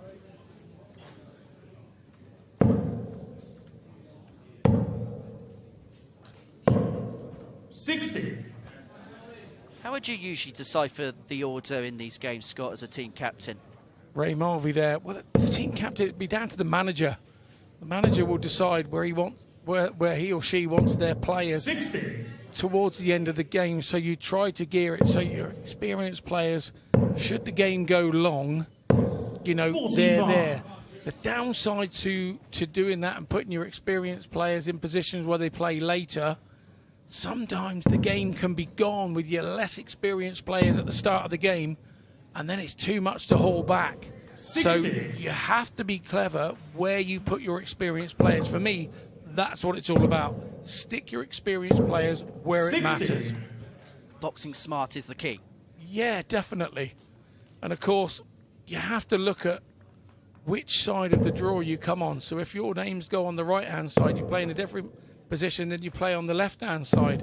So it is 62. kind of hit and miss, but you know that when you're starting the games, you have your players in the right place. When you're not starting the games, 60. you're in a bit of the lap of the gods, really. Well, Rebecca Allen, as I mentioned, lost her opening leg to Tammy Jo Grafton, but in a good position potentially here to put the Republic into a 3-1 lead. But that 140 leaves Julie Leahy first to a finish. The 138. 81. It's a really good point you make about the position, though, Henry, in the team. It really does make a difference. And back in my early days in the England team, we had Peter Melton, who was my England team manager, who was just absolutely masterful about knowing the players inside out and knowing where to put them. And we had a run, I think, of winning 4 years on the trot from 2014 to 17 because of Peter's cleverness. 59. Northern Julie Ireland here requires should 78. get a dart to level up at 2-2. Two big numbers gives her an opportunity at double top. Now needs to chase the treble 14. But decided to persevere with the treble 18. That would have left her on double 10. 26. Top tier. Republic of Ireland, you require 40. Open up a two-leg gap. double 5. 35. That would have been the 3 on the spin for the Republic. 52. You have to say Rebecca Allen chased around the board a little bit in her first match when she got there. Double 19 on the inside, and so Rebecca Allen 36. will get a look here at the 5. Go 2 clear, and it's double 2 to do exactly that. Republic of Ireland. Puff of the cheeks, a leaf on the face of Rebecca Allen. The Republic of Ireland having 2-leg gap in this contest. We've seen already this afternoon. One team are able to get clear. It's very difficult for the other team to try and change the game, isn't it? And if you remember back, the momentum killer here for Northern Ireland was that second game where Julie Lee had a chance.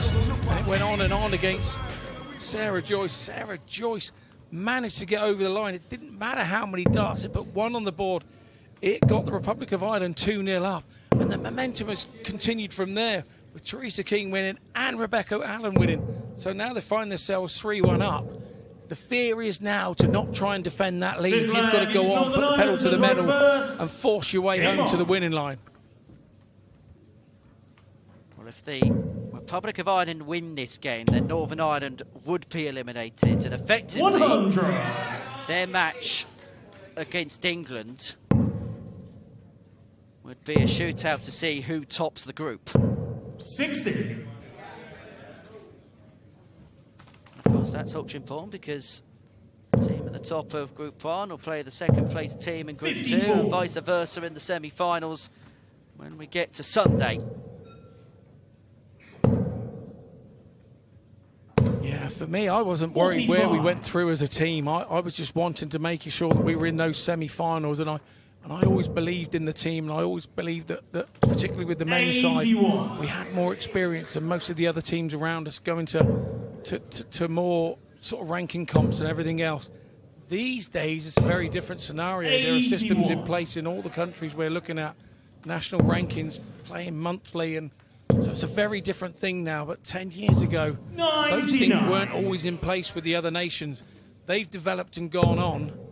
And probably in the UK, we now have probably more places we can play. You know, there's Challenge Tour and ABC events and WTF events and England events and Scotland events and Welsh events. So there's more darts to be played now than ever before based in the UK.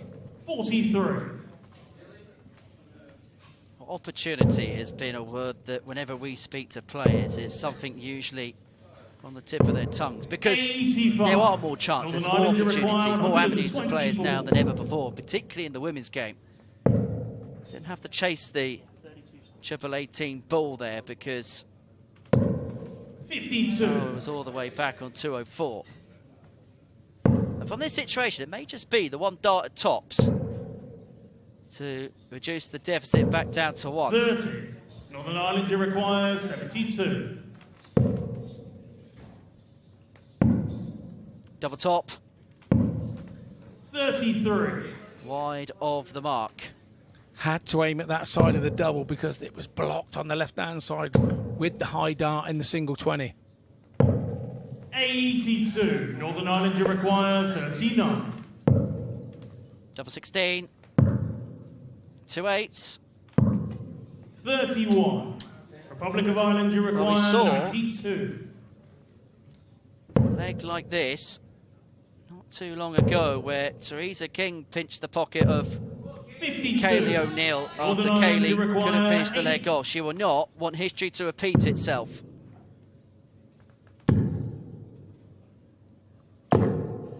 Well, for the second time this afternoon, a player Republic of Ireland has hit a double to win a leg, but it's bounced out the board. It happened to Paige Porter on double 16 in game 1. It's happened to Kaylee O'Neill on double 4 there. And that is going to hurt because Sarah Joyce finds the double 10 to put the Republic 4-1 up. That's going to feel like a dagger to the heart. Yeah, you feel the situation for the Northern Ireland ladies there. If they weren't having any bad luck, they would be having no luck at all. Kaylee O'Neill position, reduce the gap back down to 3-2. And the thing is, it didn't just happen in that leg. It happened in a leg which has given the Republic of Ireland a 4-1 lead. They're a leg away now from winning this game, thus eliminating Northern Ireland from the tournament. And so, Tammy Jo Grafton has the ultimate responsibility to keep her team in the tournament. Taking on Theresa King, who could be the Queen Maker for the Republic of Ireland. Yes, you could have the crowning glory for the Republic of Ireland on this match. Sick flag, it's the Republic of Ireland to throw first. Game on. She won her opening match. She's going to play the next 2 legs, is Theresa, taking on Tammy Jo Grafton here, then taking on Julie Lee here the next. If she has a good couple of legs, then the Republic of Ireland will be off into the sunset. However, if she loses both of her legs, it's game on again at 4-3. Yeah, very good point, and this is where I feel the ladies' game is probably a little bit more difficult than the men's game for some players having to go back on sort of twice in a row. There's no other way that the format works. Somebody has to do it. It's a rather unique grip, isn't it, to Theresa King? Pulls it by the thumb and the index finger, and it almost twists off to a bit of an angle, doesn't it, Scott? Yeah, it does. She doesn't kind of 22. line it up and aim it at the board initially. She concentrates on where she's looking. She's not worried about where the point is aiming. As she goes to throw on release, it's all in line and stays a very good direction straight in front at the treble 20. 65. However, it's one of those unique 140. sports in the fact that it's not one size fits all, does it? No, absolutely. There's no right or wrong way. We see a lot of darts coaching these days and people saying you need to do this, you need to do that. That's fine if you're a beginner and you've never attempted to play the game before. Yes, start yourself in the right way. But unfortunately, if you've played before and you've got certain habits, you have to roll with those habits and make them work for you, because they're not wrong in any way, shape or form, because otherwise you take away that from a dart player and everything then feels unnatural, and everything has to be feeling natural for you to achieve your goals in darts. Because you have to repetitively do it the same. And if it's unnatural, it's very difficult to do it, hold it in the right place, whatever, dart after dart after dart. So an element of your throw has to be natural. Well, an opportunity to get the job done for the Republic of Ireland. Remember, all 9 legs will be played in this game. For this to get the points and to send Northern Ireland out. 82. Northern Ireland, you require 141. 141. Cannot be done. So this is to eliminate Northern Ireland. 30. Republic of Ireland, you require 57. Double top it is. 18. Well, they survived Northern Ireland, you require a couple of darts of Northern Ireland. Lost to England in game 1. They almost found themselves on the wrong side of defeat. And Theresa King is going to get another couple of opportunities to sink their counterparts 29. north of Republic the of Ireland, you border. require 39. Double 16. 7. Northern Ireland, you require 82. Thought we were going to have an exhibition shot there from the King.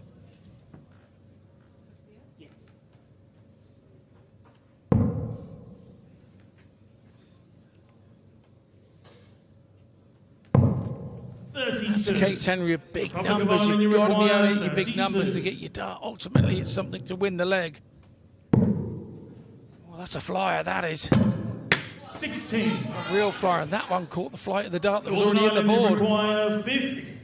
So a chance and opportunity here for Tammy Jo Grafton. Northern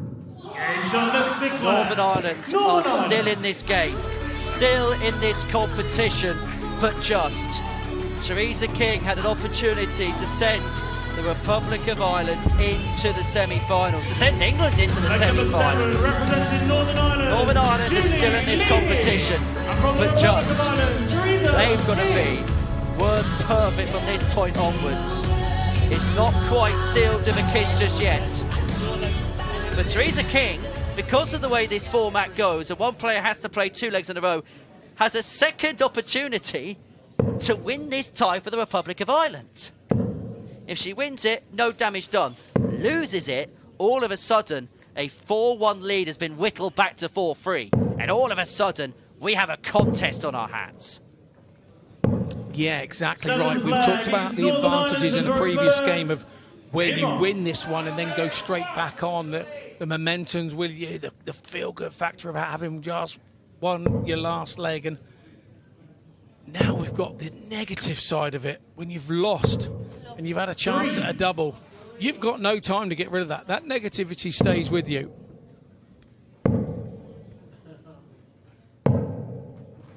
'23.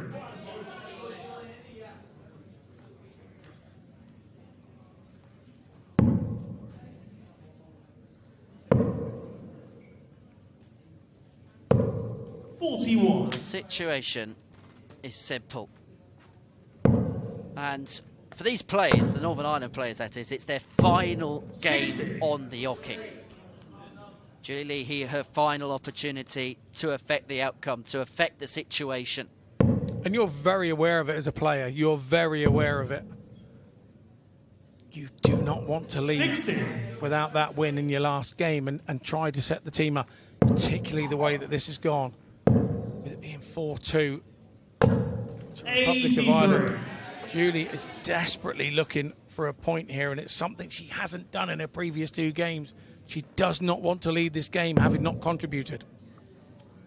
Well, Tammy Jo Grafton's the only player that has picked points up 25 for Northern Ireland in this contest.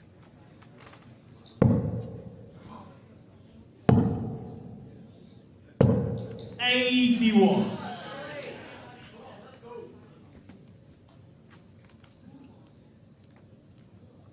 Well, Theresa's overturned the throw in this 7th leg. 85. Now, yes, it's a desperate situation for Northern Ireland. However, they only have to break the throw once 60 to win this game. Because they have the darts in this leg, then they'd have to try and break in leg 8. If it does go all the way, or at least the contest goes all the way, then they would have the darts in the decider. 41.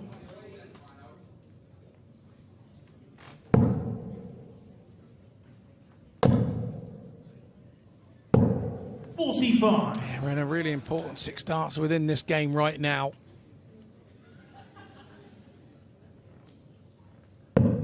Julie here has to pick back with 20s, treble 20s, and that's what she's doing. 121. That could be key. Theresa's not going to take out the 149. 34. So to keep the contest going just that little bit longer, we'll be looking at the 25 and bull here, or decide to go upstairs. Now, the reason why most players will go down for the 25 is because if you hit the bullseye, then you've got an opportunity of 75 left. If you hit the 25, then the shot's still on with dart 2.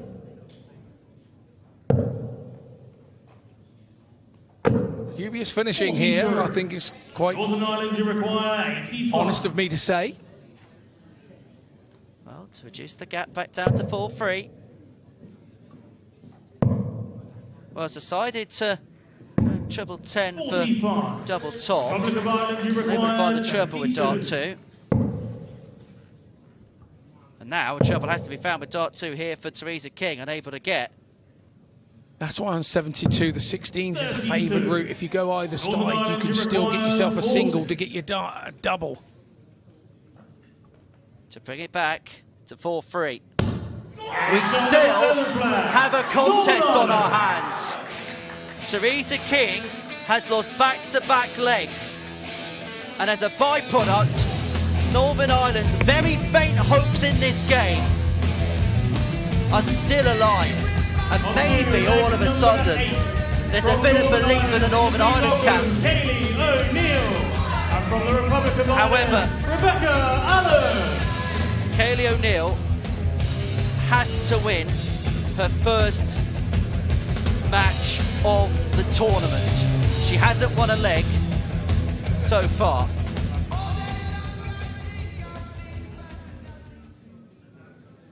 And so it's Rebecca Allen's turn to try and seal it for the Republic of Ireland.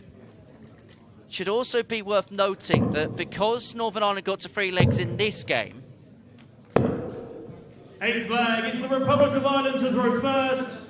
Game on. the Republic are unable to better England's results against the team north of the border in game 1.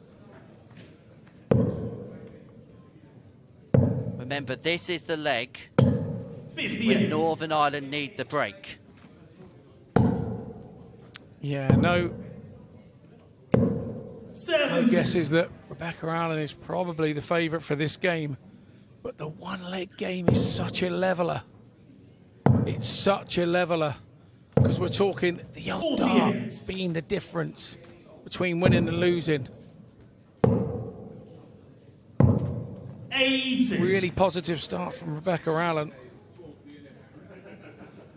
You may remember in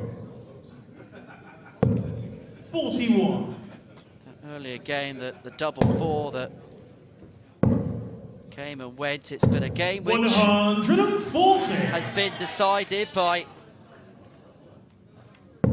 fine margins, and maybe that bounce out could have been one of the key components.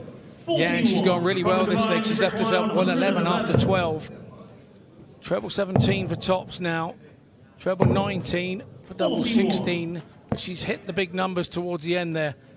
And you have to say, Katie O'Neill back on 3-13 has been left a bit wanting in this one. Then relaxes and finds a ton. Might be the best chance the Republic of Ireland have had yet to win this contest. 50. Rebecca Allen has missed tops, but she's going to get a plethora of more opportunities. It's all about applying scoreboard pressure. 83. Republic of Ireland, you require 20. Northern Ireland on a finish, but it might be academic. Because Rebecca Allen has sealed the win for the Republic of Ireland. Northern Ireland have been eliminated from this year's Six Nations. They've got one more leg to play. And this really is just to dot the I's and cross the T's. From the Republic of Ireland, Sarah Joyce. Because England and the Republic of Ireland will be the top 2. In what order we'll find out a little bit later on.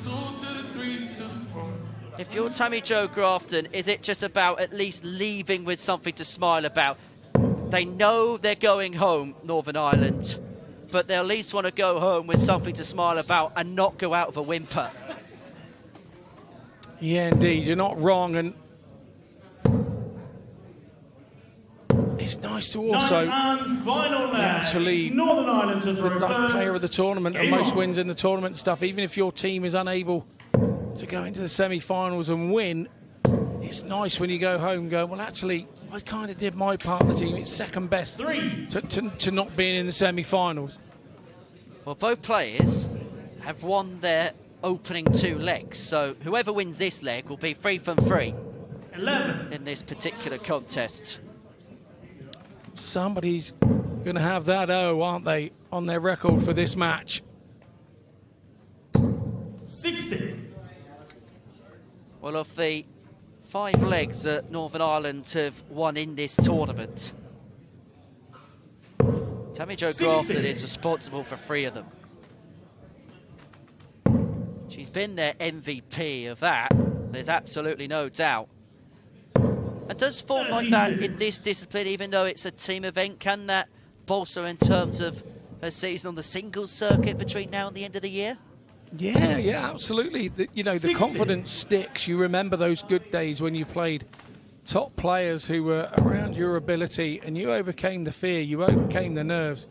And it does take you on to the next level, because when that nerves hits you next time, you kind of know how to deal with it. You know not to worry about it. And if it's your day, it's your day. It comes your way. And if it doesn't come your way, you shake your opponent by the hand and go, you were just a bit better than me today. I'll get you next time because I know that I can live with you.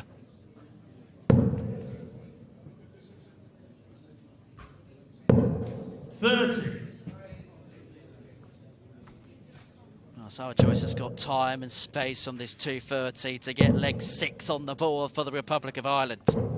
24. However, that's just a olive branch being handed to Tammy Jo there. Another treble leaves her first to a finish. 85. Unable to muster.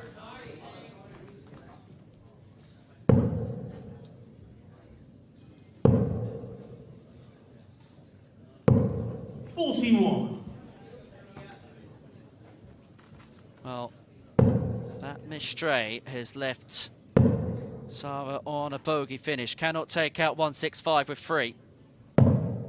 82. Yeah, really good from Tammy Jo Grafton there. Had a little look at the scoreboard. Really thought about what she was doing. Had she have missed that dart, she wouldn't have left herself on a bogey either. So clever thinking from her. She's first to a finish on 122. 118 left. Is she going to go treble 20? I would say the treble 18 route is blocked. Now goes back to the 19s because she was on 113 with her last dart. Now sat on 94. Her opponent on 139. 79 left, gone treble 13 to leave double top. But really did recover it with a 51 to leave 24. Well, it hasn't been their tournament, but can they finish on a high? Well, went double top there for the bullseye with 90 left. I suppose why not in that particular scenario. So double 12 here to seal a 6-3 win.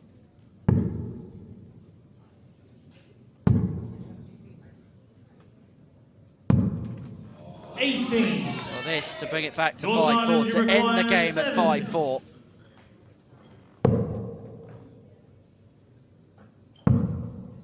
Tops it is. 50.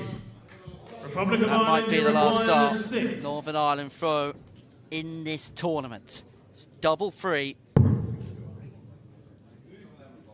To make it 6-3. The Republic of Ireland win their opening match and they send their neighbours north of the border home from the tournament as a consequence. And so the Republic of Ireland and England will be the top 2 in Group 2, but in what order we will find out later on this evening. So 6-3 it is to the Republic of Ireland. For Northern Ireland, that is that for them. 2 games, 2 defeats, they are out of the tournament.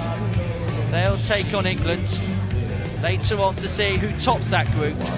But it is success for the Republic of Ireland in their opening game of the tournament.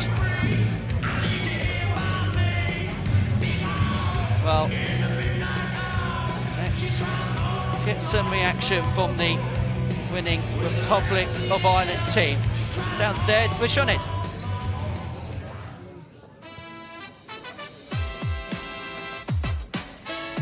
Dyma ni te, buddugoliaeth I Gweriniaeth Iwerddon sy'n golygu bod gogledd Iwerddon mas o'r gystadleuaeth o ran y menywod. Lloegr a Gweriniaeth Iwerddon, felly y 2 ar brig y grŵp, a just i'ch atgoffa ti tawr 2 ar y brig, felly Lloegr a Gweriniaeth Iwerddon fydd yn mynd drwyddo i'r rownd gyn derfynol. A mae'r enillwyr yn cadw cwmni I fi fan hyn. Well, girls, Sarah, I'll come to you first. How chuffed are you with that one? Yeah, we're delighted. I think all of us, it's nice to just get settled on the board and just get a couple of marks up on it and get settled in for tomorrow. Yeah, absolutely, Rebecca. You know, that idea of getting settled into the game, you know, how important was that up there this afternoon? think it was a good scoreline considering it was our first game, and I think we can definitely improve on that one, that we are settled in. Absolutely. And Teresa, now you've got England awaiting, you've got the next semi-final around the corner. How good are you feeling, the fact that yourselves and England finished at the top of Group 2? I suppose I've just got used to the stage today, so I might have a good chance again tomorrow. Yeah, absolutely. Confident enough.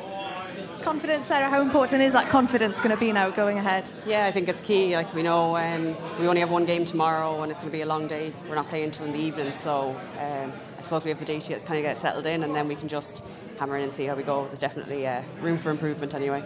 Absolutely. Well, girls, I'll let you go. I'll let you rest it. But congratulations, and we will see you tomorrow in the semi-finals. Thank you. Thank you. Thank you.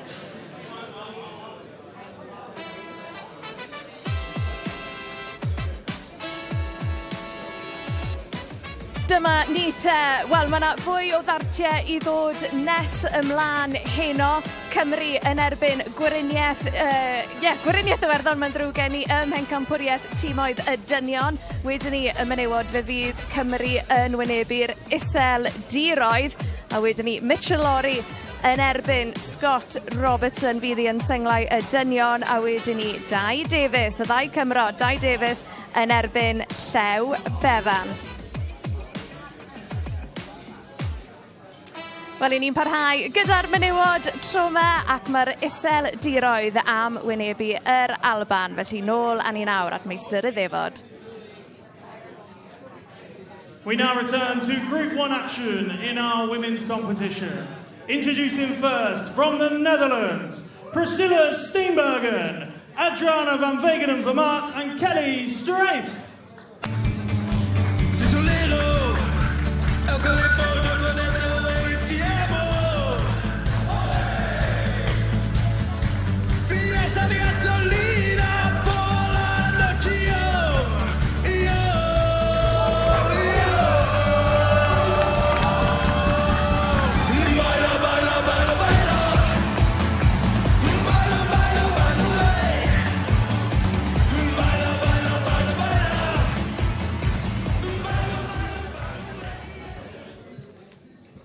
And their opponents from Scotland, Lorraine Hyde, Susanna McGimpsey and Sophie McKinley.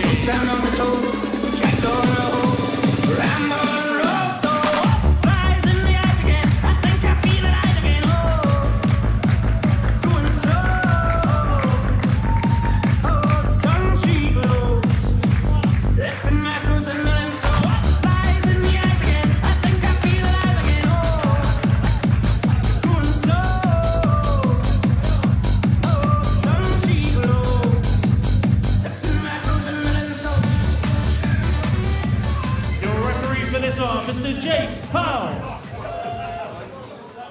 So this the final game of the opening session of the 2026 Six Nations Championships. And for Scotland, they are in exactly the same situation that Northern Ireland found themselves in the previous match. Following a 7-2 defeat in Game 1, they need to win and win big to stay in the competition.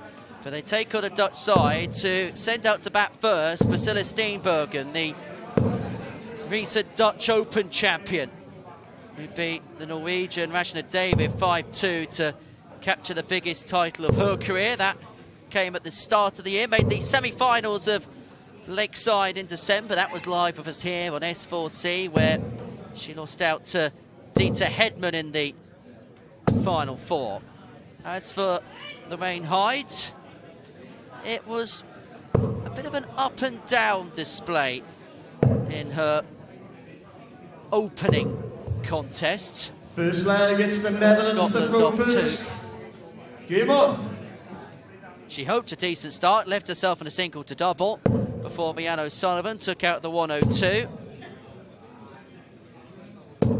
Priscilla Steenbergen, in terms of capability, is probably one of the best players playing in this tournament, Scott Mitchell. Yeah, she is right up there, isn't she? In the last few years, again, she's another one that's become sort of part of the furniture with the Netherlands ladies team. And And she's sort of run with it, and she's gone with it, picked up the experience by getting that sort of... Sometimes your first chance at big international darts is within your national team. And you start to believe that you should be there, and then you take that on to your own games when you're playing for yourself in the WDF system. Well, Lorraine didn't pick up a point against Wales earlier on this afternoon. Lost to Rhiannon Sullivan, Eve Watson and Rachel Kingdon. 100. And that must play on the back of the mind, Scott.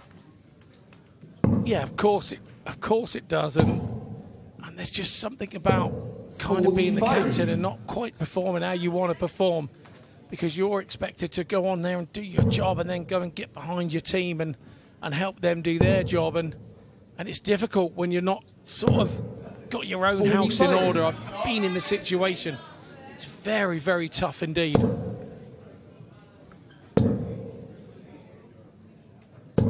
100. Sheffield the last leaves the Dutch first to a finish. I get the sense, just looking at the games this afternoon, Nick's ever visit legs are probably going to be enough to get over the line. Could be the biggest finish we've seen so far this afternoon, but the 145 is going to go. So 105. Hide back here. 95 to get Scotland off to a good start.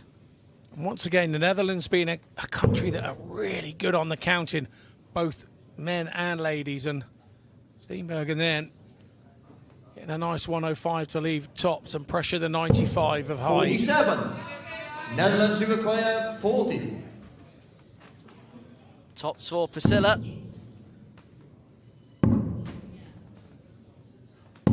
20. Opportunity. Scotland to require 48. Comes and goes. 16's corridor. Double 16.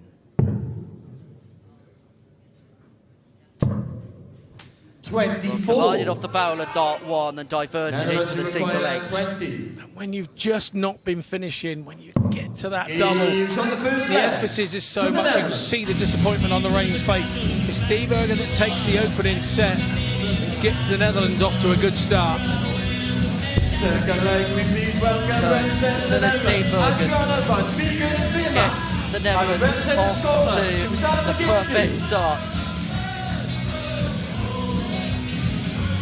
Now, Scott Mitchell, are you ready for a lesson in Dutch? Because I've been practicing this name all morning. I can't wait. I just can't wait. Adriana van Weerherden-Weermaat makes her debut on the stage. Up against Susanna McGibsey, who you had to practice trying to pronounce earlier on this morning.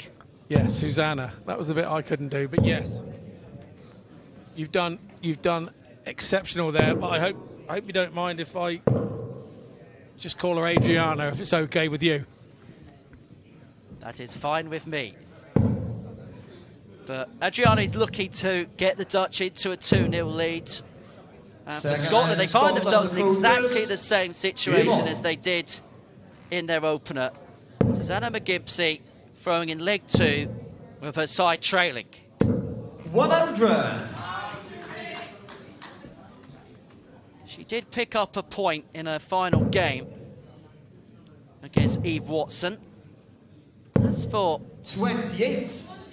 Adriana, she's the unknown quantity in this Dutch side. She qualified for the national team via national selection following the end of the 2025-26 season. That's Danny van Choip, who will be a part of the Dutch men's team that will be in action a little bit later on this evening.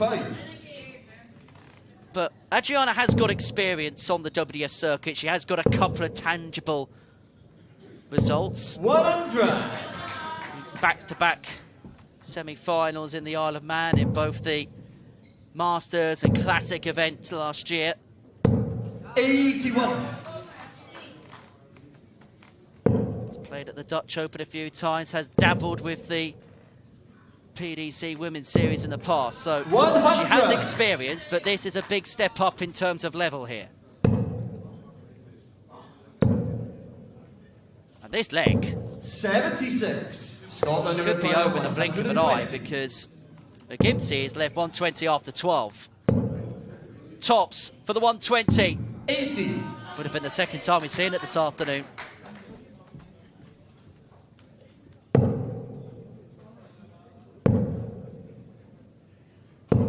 $87. Scotland, you require 40. 3 more for Susanna. 6 more, she wants it. 2 10s. Scotland are back on level terms. Susanna McGimpsey draws them level, and maybe that just the one leg they needed, the lighting of the blue touch paper. The captain applauds.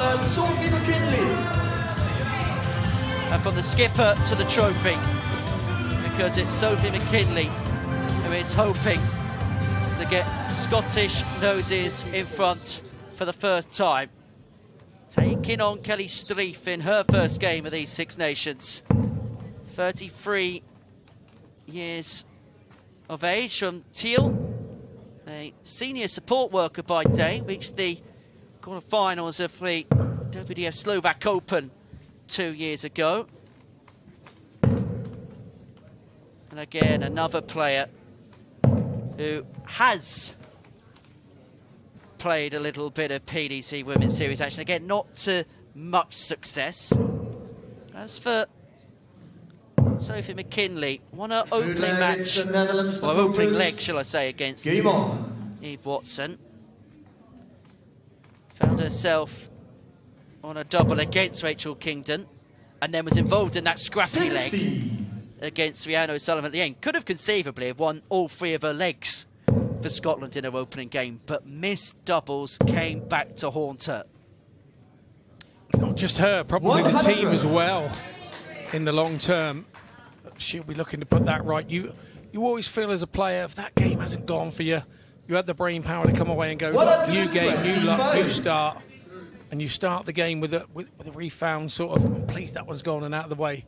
It's now time for me to get on and play. We mentioned her about having 3 different flights and everything in the last game that she played. She does actually throw them in a certain order. Susanna McGimpsey there watching on.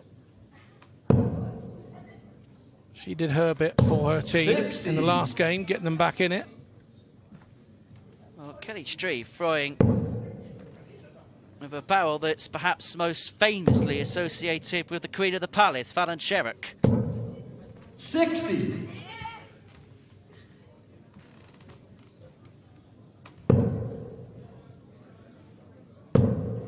But it is all barrel, isn't it? There's not 60. A huge stem and flight combination, where when we've seen Fallon Sherrock throw with that barrel, there's a medium-sized stem and flight combination.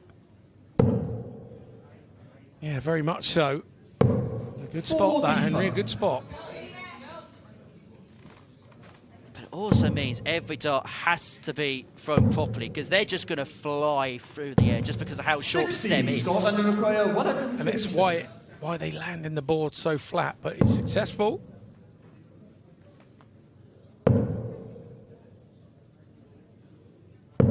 $45. Netherlands require 136. 3-6 to get Streif's campaign off to a winning start. Well, the single 16 with a double top. Scotland require 111. But McKinley here looking for a ton topper. Well, she went for the 11 to leave double top. Hit the single 14. 37 left, single 5 leaves double 16. Should Netherlands require 49. Kelly Streif miss a couple in hand at a double, and that double of choice is double 16. Shot the food leg to the Netherlands, and the double 16 is got, and Kelly Streif is not backwards and coming forwards, is she? That is the pride of representing your nation. Moving on to the fourth leg. She said that this is the biggest thing she's ever done. And she's off to a successful start. And the Netherlands have restored their advantage. And so, to the hockey for a second time. Lorraine Hyde and Adriana van Vierden-Wielemat. Both players lost their opening games to Priscilla Steenbergen and Susanna McGimpsey, respectively. And Lorraine Hyde still chasing that first win of these Six Nations. Game on! Yeah, and the longer that goes on, it's the hardest thing to do. I do remember a few years ago, we had it with the men's team. We went for 2 days and made the final. And Martin Atkins from Yorkshire had not won a leg. And we were in the final at 12-12 in the last game. And Martin Atkins was up for us. 45. And he went and won his first leg of the weekend to win us the tournament 13-12. One of the tightest tournaments that was ever. And he won one leg all weekend. Nobody, other than myself, remembers he never won another leg. They just remember him winning the title for England.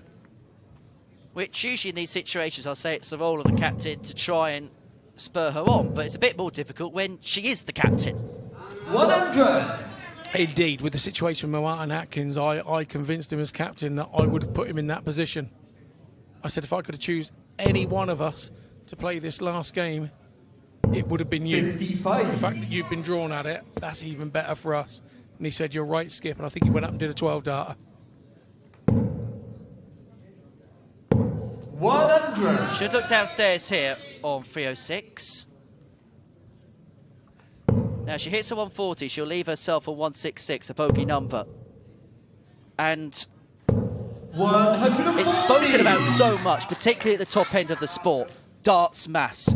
Making sure whatever you do, you leave yourself on a finish thereafter. That's where players now, 60. First visit to the leg, they may divert into different places so they don't leave themselves on numbers where if they hit something, they don't leave themselves on an out. I think if you haven't won a leg, I don't think you're worried about those things. You're thinking, if I can hit a 140 here, 140 is better than me, and going off to somewhere else and hitting 55 or 58 or whatever you want to say. It's just one of those. 41. In the situation, in the one-leg situation, sometimes you do things slightly different. Treble 18 here now has to be the way. Treble 18 will leave the ball. Treble 18 is in. It's bullseye for Hyde. And what a way that would have been to open up her account. Netherlands require 155. Would have been the biggest finish we've seen so far this afternoon. Importantly, Scotland this is to square the game up. To get her first leg on the board. And to make this match a contest. It's certainly a contest. It's 2-2. It's game very much on here. Lorraine Hyde gets her first point of the weekend, her first leg of the weekend. And we are back on level terms. Moving on to the fifth leg. Please welcome representing the Netherlands, Kelly Strike. And representing Scotland, Susanna McGimpsey. So two players who won their opening games go head-to-head here in the fifth leg. Kelly Street got the better of Sophie McKinley, while Susanna McGimpsey got the better of Adriana van Vierden-Wielemat. And I've got to say that I've been fairly impressed with what I've seen from Susanna. And look, in terms of what she's done in singles play in comparison to the other players in the team, it's uncomparable. However, is that experience of her playing on this stage with her country for the best part of 25 years or so really coming to fruition here? At some point, it's got to become the norm, hasn't it? And you get used to doing it. And like you say, you have a time where you fear the situation and let the situation own you. And there comes a time that you do it 60. So much. It's second nature. She is so used to it. She's doing everything she needs to do in Scotland to keep her place in the team. So all she's got to do is bring what she's been doing to keep her place to the board and to these events, and she's starting to do it. Well, we speak about it being a young person's sport, but maybe at the age of 62, Susanna McGimpsey might have a big moment in the limelight this weekend. Susanna doesn't look a day over 50, does she? 85. Age is just a number, Henry. Age is just a number, you young whippersnapper, you. Well, we've seen with Derek Coulson at the age of 59 picking up titles here, there, everywhere across the amateur circuit. I've got to say, he's my new idol. He's the one I look up to now. He's only 3 years older than me, but he's the one I look up to make me continue to play. I've got to be honest with you. 100. Plus the likes of Steve Beaton, of course. How can you not love the bronze to Donis? Well, both players on three-figure finishes. Strafe is going to take hers, so McGimpsey looking at 1 for 8. Scotland require 148. Be looking for 620s to leave herself double 14, not to be on this occasion. 25 will be first start, well, it should be first start for Kelly Street, because the 25 would open up the opportunity to finish on the ball if she would find a treble with dart 2. Well, the bullseye leaves 85, treble 15 tops, unable to get. Touch wild, wasn't it? Thing is, when you throw so hard and so positively, if you don't quite release at the right time, it can go a long way the wrong way, and that's a little bit what happened there for her. Treble 20 for double 18 here. Treble 19 now. 24. The double 19, that doesn't go either, so 73 it is for Kelly.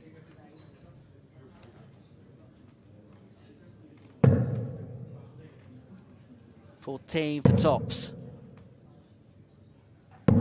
53. Opportunity goes a begging.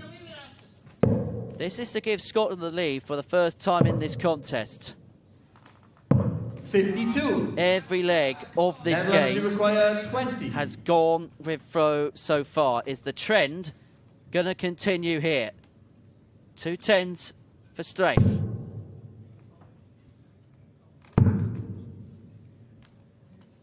Stops, composes herself, has a little talk to herself. 6. Still didn't work.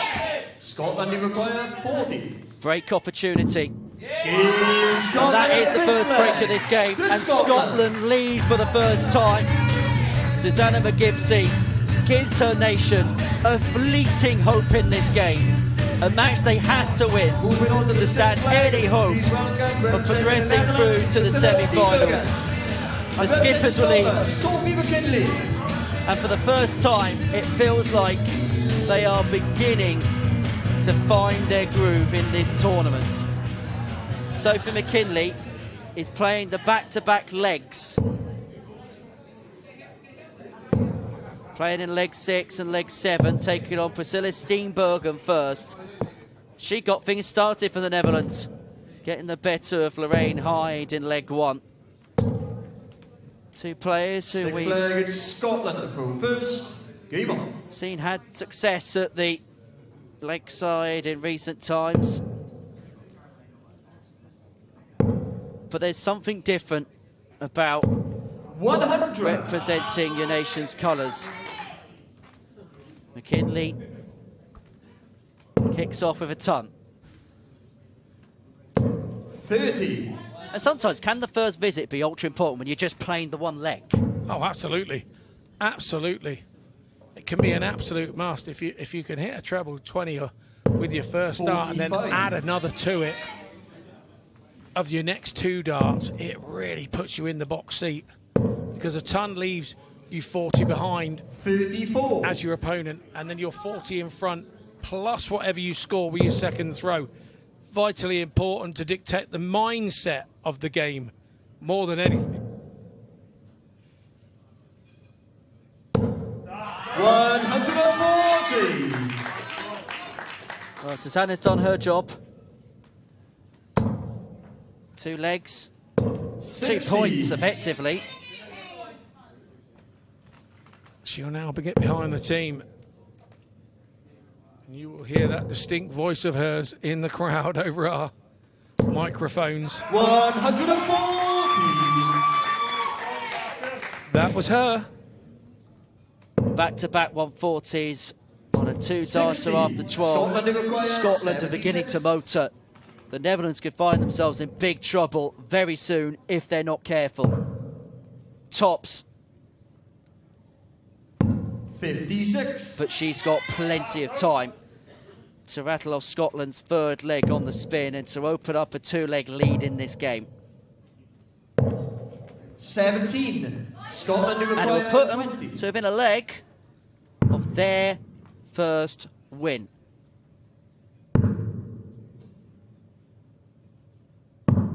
Game shot of the Scotland. 3 on the spin it is.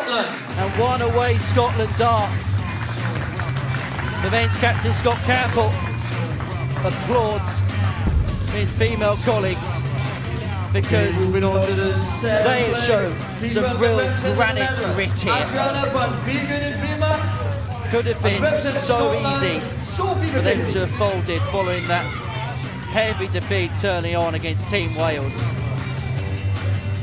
So McKinley plays the second of her double banker here against Adriana van Verherden-Weermaat, who's 0-2 so far in this game.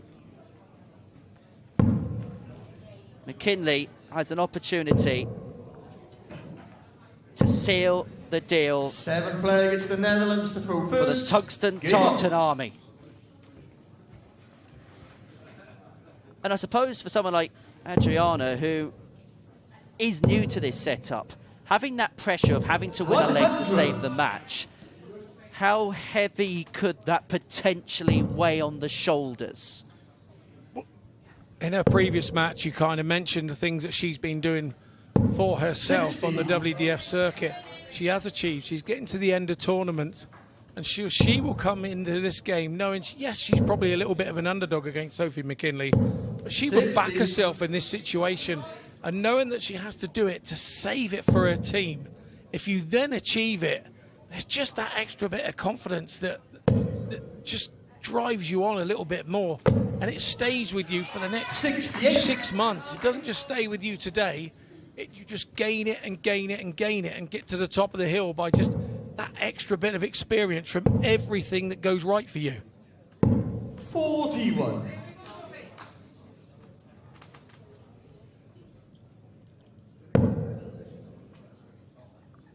Sophie's finding those power scores, which at her best we know she's very capable of. I'm literally about to say that she's a very good 140 hitter when she's at her pomp, and she's beginning to find them on a more regular basis. Found them back-to-back in her previous leg to set things up nicely, and that 140 there keeps her neck above water in this. Susanna McGimpsey in the crowd is starting to find her voice for her teammates as well. This is brilliant from McKinley. 180 of the contest, and this is to seal a point for Scotland, to seal the win for Scotland. Missed the big number, but will get a look at tops. 13. Just high of the mark. Netherlands who require 75.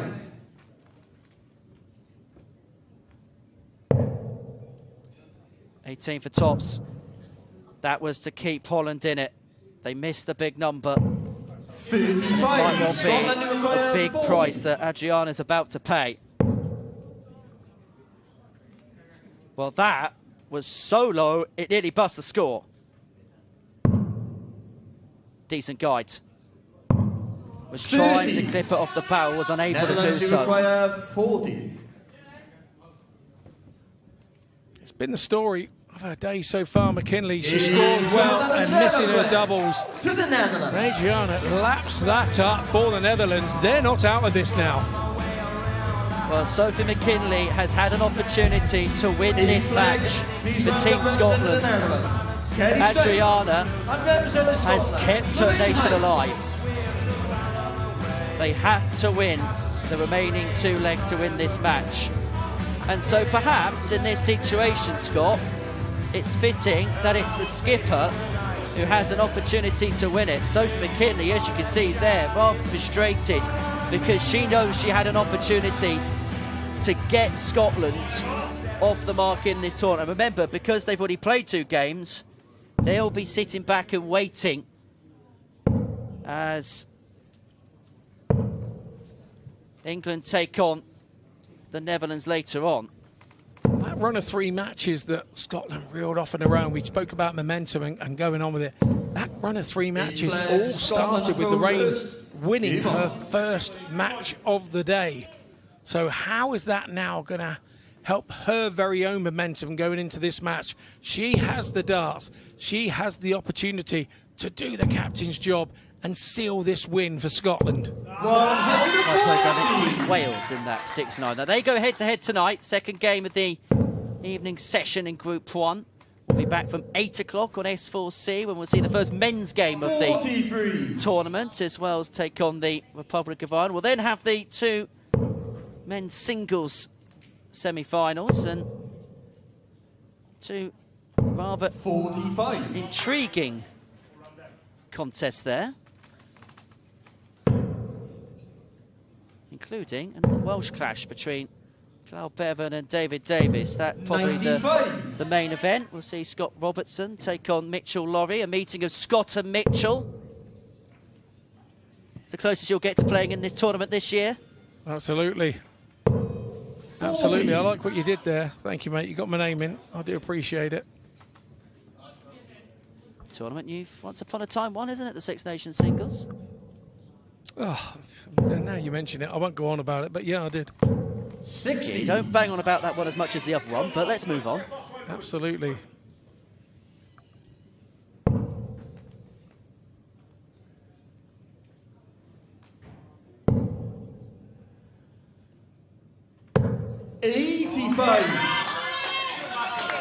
Really good last start from Hyde there.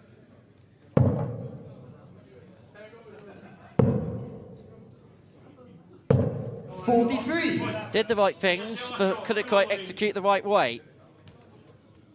So Lorraine Hyde's here, 6-1-9-1 to seal the win.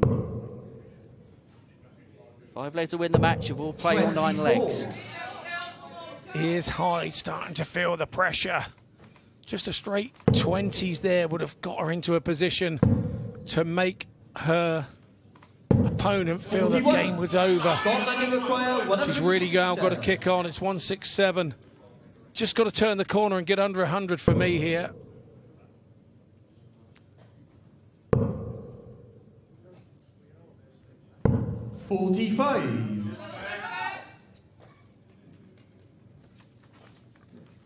Well, Hyde leaving herself on 1-2-2. 1 treble required for an opportunity at the bullseye. 45. Scotland require 122. And she's going to get time and space, shall I say, because Strafe has left herself on 1-7-4. 7-7 to win it for Team Scotland. She just checks it with the referee. 108. She was correct, but unfortunately the last start didn't go where she wanted. The good thing for her is her opponent, Kelly Streif, is back on 1-7-4. Hasn't started well. Needs a treble to pressure the shot. 44. And what does Hyde here do here? Does she switch? Well, she goes straight for the 7-7.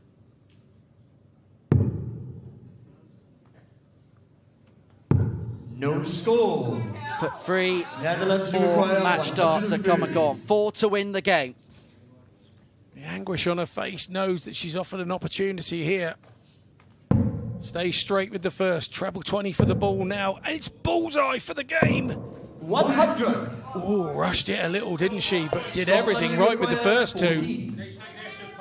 4 darts at 7-7 have come and gone to win the match for Lorraine Hyde. She's going to get 3 more opportunities.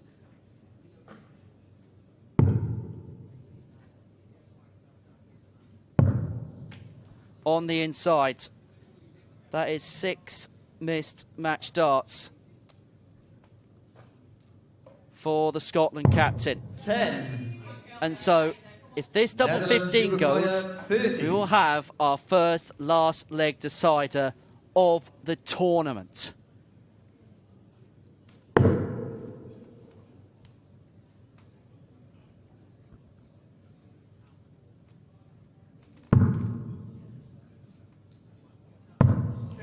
It's not there. Double Scotland two require 4. to eventually wrap it up. Susanna McGinty looks nervous there, watching on. Surprised she could even watch.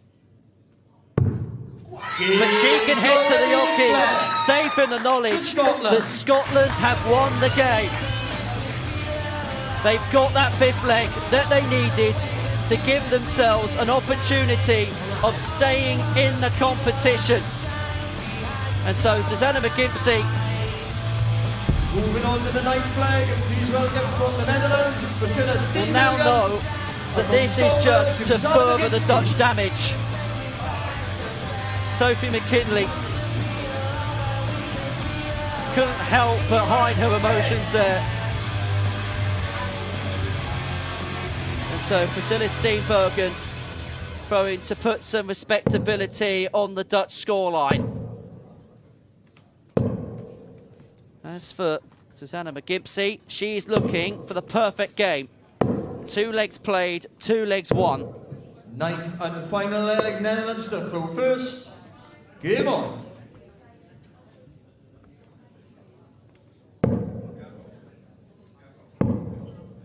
The Netherlands 45 will take on Wales later on this evening. 22. And I suppose because of the 60. fact that possibly there's going to be a bit of a gap between this game and their game later on, if you're in the Dutch camp, knowing that you've lost that first 85. game, what would you be doing to try and regroup? I think for me, it's been a slight lack of experience for the Dutch. For a couple of the players, it's the first time that they've done this type of thing here against the UK-based players. 100. Maybe have played in the Spring Cup, and maybe that's what's got them into this team for this tournament.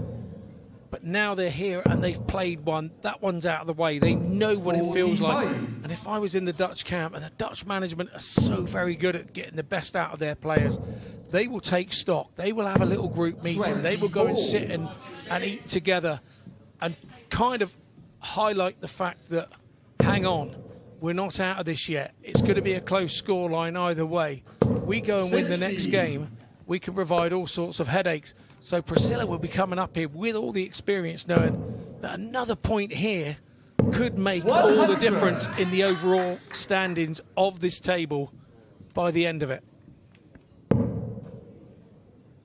Well, Scotland got their campaign underway with a bruising 7-2 defeat. They're not going to wrap it up with a big fish and a 6-3 scoreline. It might well end up 5-4.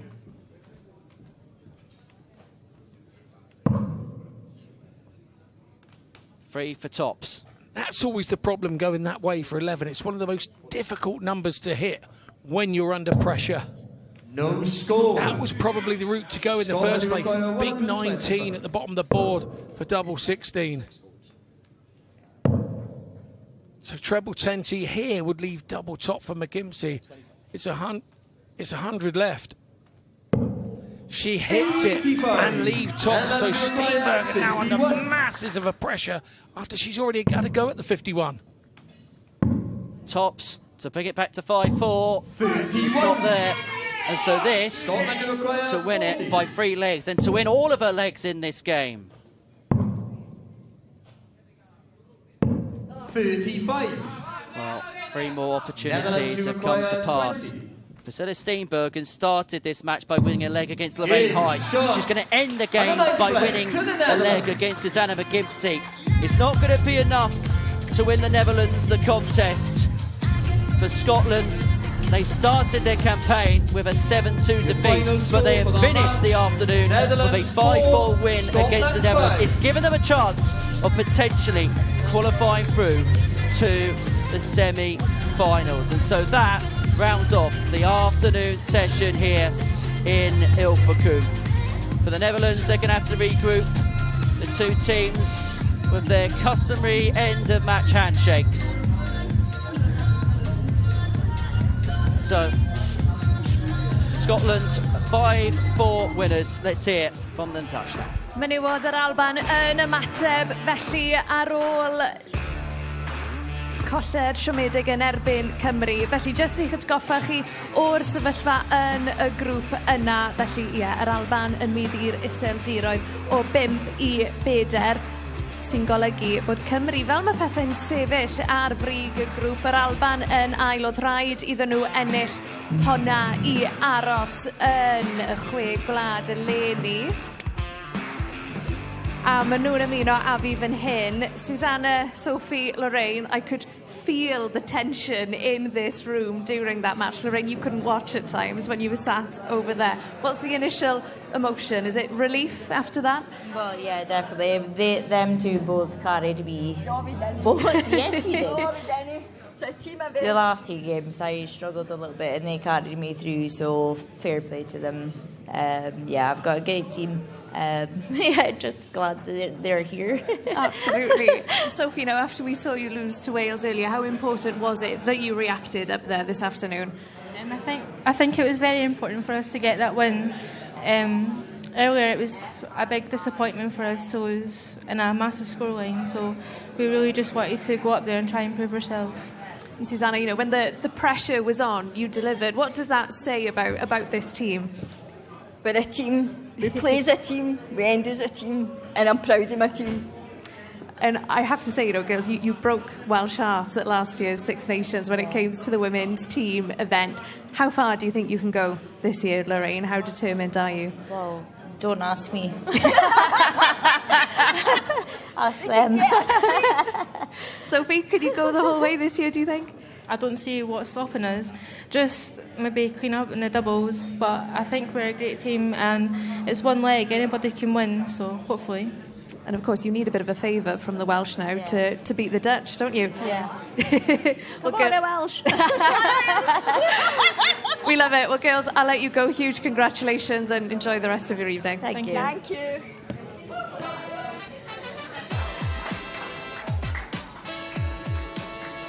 A dyma ni heno, mae'r chwarae yn parhau ac i ni'n dechrau am 8 o'r gloch ar S4C ym Bencampwriaeth tîmoedd y dynion Cymru yn erbyn Gweriniaeth Iwerddon. I ni wedyn yn symud ymlaen i'r menywod fel o'n i'n sôn y gêm holl bwysig yna rhwng Cymru a'r iseldiroedd a wedyn ni mae yna wledd gyda ni o ran senglau y dynion. Yr Alban yn mynd ben a'i gilydd a wedyn ni y ddau Gymro.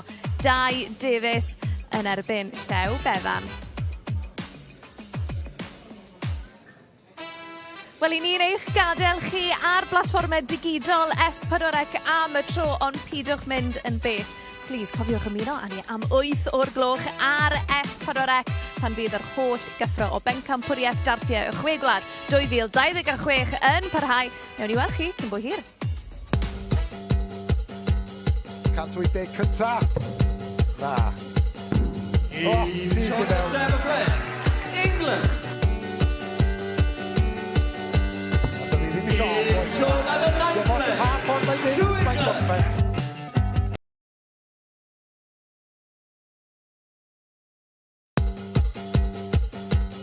Cadwydau cynta. Na.